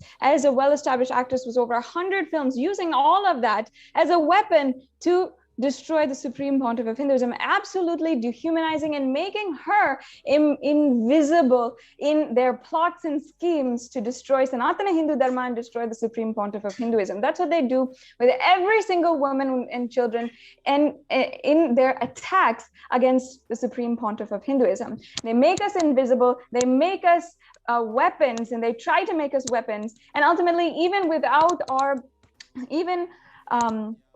they ultimately attack us, and then they try, even without our knowledge or our consent or everything, they try to their best to make us weapons in their plots and schemes, their conspiracies against the Supreme Pontiff of Hinduism. And that is the truth of what is happening in the media. In the media over the last decade, they've used women specifically to absolutely just make stories about what's going on in the Adinam and completely turn against the empowerment that the Supreme Pontiff of Hinduism is doing, the absolute beautiful contributions that the Supreme Pontiff of Hinduism is doing against his own self, and ultimately to destroy him. What he was doing was empowering each individual, helping each woman, child, empower themselves with their infinite possibility to become beautiful role models in a Hindu civilization. And yet they go ahead. And yet they use that in order to make up and manipulate lies about the most sacred things, and use that against us, and absolutely destroy our families and our lives. And this has happened repeatedly to thousands of women inside of the ASMT community. And one such example also I can give, that of Manitya Supriyananda Swami, who was from the Dalit community, and actually none of us in the Adinam even knew she was from that marginalized section of the society. But once if you are a part of the ASMT, there is no kind of you will not even know people from which background and what. Once they are into the community and they are part of the community, everybody's highest potential, you see somebody only as their possibility and their potential, and that's how Supreme Pontiff of Hinduism has taught us, right? But these kind of marginalized section of the society, women from such sections are targeted inside of the ASMT community. And one such person who was actually sexually abused was Nithya Supriyananda Swami by the anti-Hindu element, who filed a false case against the Supreme Pontiff of Hinduism. He himself directly sexually abused this one of the sannyasis from the Dalit community, from the Dalit caste, and she was so much distraught with what happened to her, what the anti-Hindu elements did to her.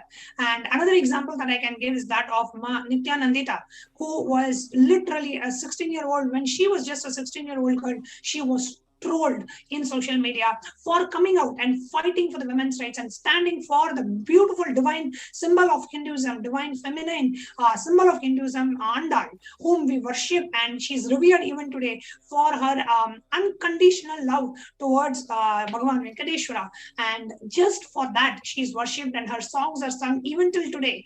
And she was being portrayed and misrepresented as a prostitute, as a Devadasi and as a prostitute woman. And when the voices were given, when Ma Nithyanandita, as a 16-year-old Balasant of Kailasa, when she stood up and gave the voice, hundreds and thousands of media channels trolled this young 16-year-old girl who is fighting for Sanatana Hindu Dharma, fighting for the rights of Vedic feminism. She was trolled left, right, and center. However, and at the time, actually, Ma, she was a minor. These insensitive haters on media and as well online. They had framed and showed her in such vile, defaming ways for she was just, I think, 15 years old, 16 years old at that time.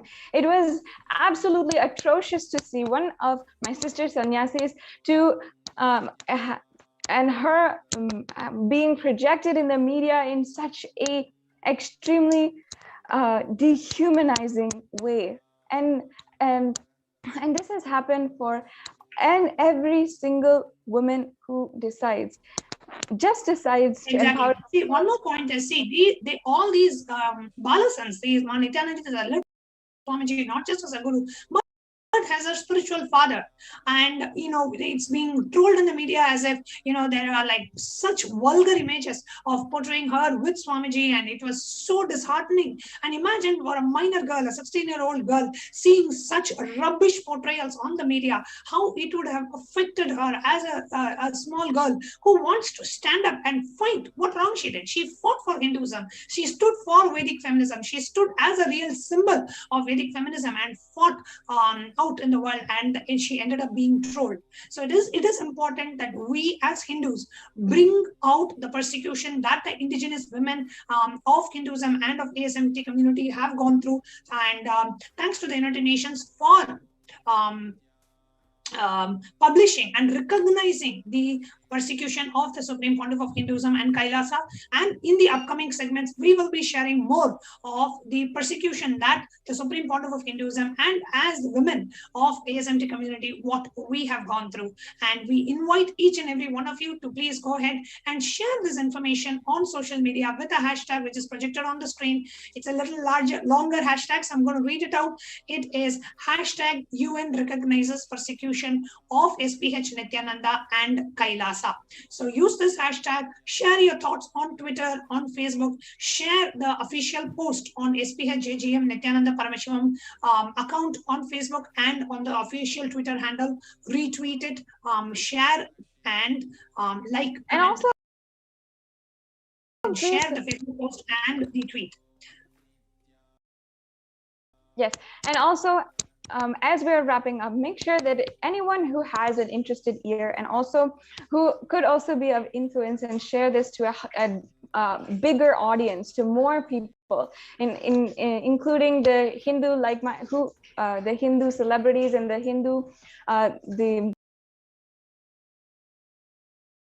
Hindu leaders as well, and the sympathizers of any Hindu culture, anyone, the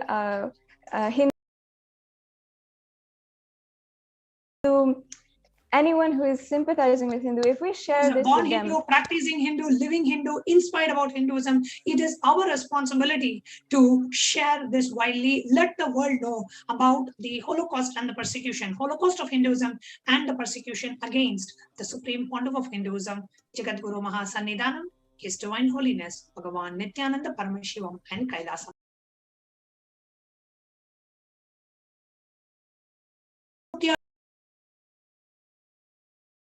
Power manifestation session. So do stay tuned for the Courtyard Power manifestation session. We will now be ending with the Purna Mantra. Om Purnamada Purnamidam Purnat Purnamudachyate Purnasya Purnamadaya Purnameva Vasishyate. Om Shanti Shanti Shanti Hari Om Tat Sat Sarvam Bhagavat Shri Nithyananda Paramashiva Padukarpanamastu. Om Nithyanandam.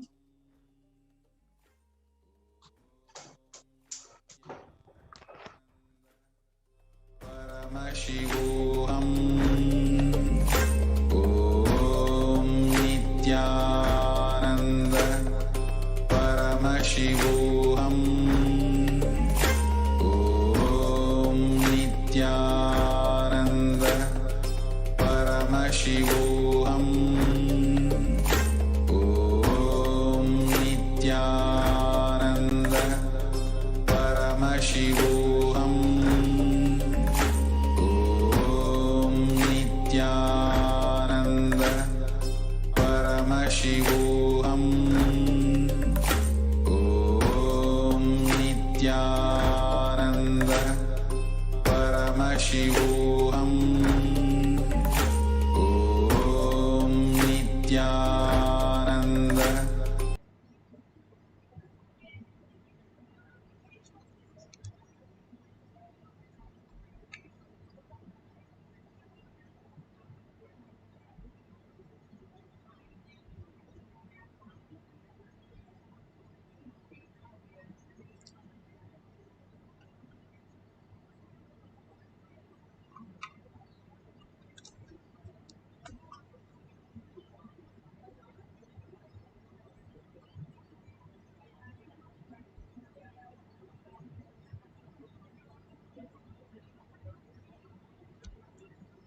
Let's start with the Sadguru Vandanam. Nithyanandam Paramasukhanam Kevalam Jnanamurtim Dvandvatītam Gaganasadasham Tattamasyādilakshmyam Ekam Nityam Vimalamachalam Sarvadi Sakshibhutam Bhavatītam Trigunarahitam Sadgurum Tam Namami. Let's go through the disclaimers. Security measures. No photography, video, audio recording. Important cautions.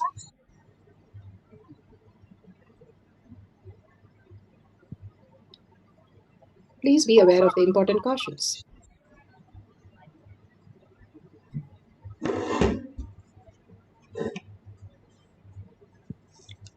What is spa manifestation? Let's hear from Bhagwan himself explaining what is spa manifestation.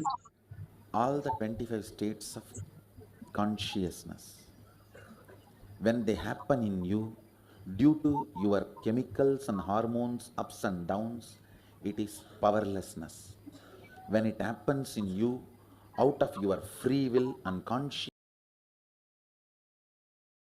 it is power.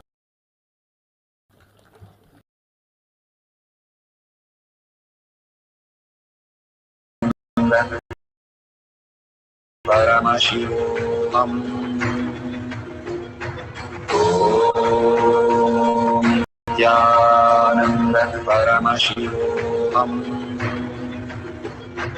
Om Nithyananda Paramashivoham. Om Nithyananda Paramashivoham. Om Nithyananda Paramashivoham. Om Nithyananda Paramashivoham. Om Nithyananda Paramashivoham. Om Nithyananda Paramashivoham. Om Nithyananda Paramashivoham. Om Nithyananda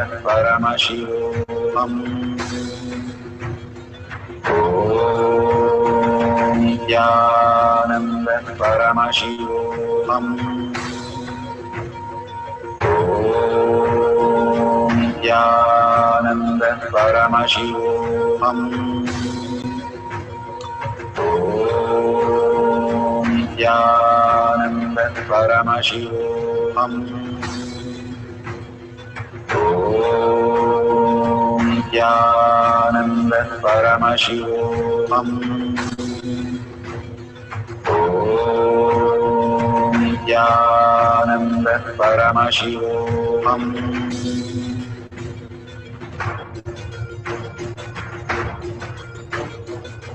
Paramashivoham. Paramashivoham.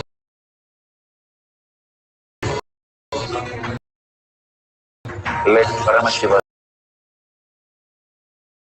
third eye manifest in all our third eyes. Let the Amrita pour, let the Om Nithyananda Paramashivoham. Om Nithyananda Paramashivoham. Om Nithyananda Paramashivoham.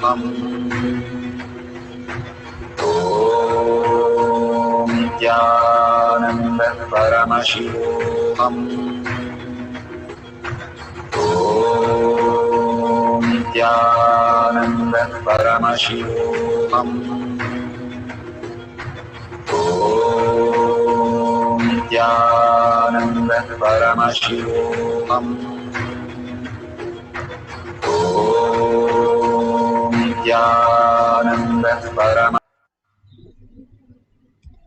So beautiful. Whatever Bhagavan has given, the prasada, please go ahead and share it with the world. Even if it is just one line that you wanted to say, how Bhagavan has showered, taken all the effort to make sure each one of us are safe. Each one of us are initiated and manifesting all the powers of Paramashiva and bringing the abundance and auspicious even at this stage. So make sure you thank Bhagavan. Each one of you, just take 5 minutes of your time. Just go to tinyurl.com/powermanifestation. Share your experiences of satsang, powerful cognition from satsangs, or your power manifestation photos and beautifully you explaining your powerful cognition. Anything is fine. Just take 5 minutes. Billions of people need to hear from you and save their lives just through all these things. So if you share your power manifestation and tell the powerful cognition and thank Bhagavan, ultimately, he is manifesting through all of us. He has come down for each one of us to manifest all our reality. So make sure you share your experience with the world. And if you see a $sign at the end of the YouTube chat, contribute to Kailasa. Again and again, we ask you to contribute to expand the inner space of Kailasa in you. Each one of us, when we go to a temple, we offer something in the hundi or in the temple tank, just making a wish that whatever we need to come to a reality. Same thing, ask Bhagavan that enlightenment, Paramashiva space to become your eternal reality. And staying in that oneness space is the ultimate that you can experience, and all your sufferings and delusion is gone, and you can be as power manifesting your life however and whatever you want as reality. That beautiful science can be experienced by all of us, each one of us. So please thank Bhagavan and ask in deep gratitude to manifest Paramashiva as your reality. Now let's surrender all this powerful cognition and power manifestation to Bhagavan's lotus feet and thank Bhagavan from your deepest space, and thank each one of you to be here to manifest these powers of Paramashiva today. As Bhagavan said, power manifestation is the ultimate way to experience the oneness and manifest your superconscious space. So let's thank Bhagavan and end this session with a Purna mantra. Om Purnamada Purnamidam Purna Purnamudashyate Purnasya Purnamataya Purnameva Vashishyate. Om Shanti Shanti Shanti. Hari Om Tat Sat Sarvam Bhagavate Sri Nithyananda Paramashivam Padukarpanamastu. Om Nithyanandam. Thank you so much. See you again after the next satsang and do the Kailash Kotiyar manifesting power session. Thank you, Nithyananda.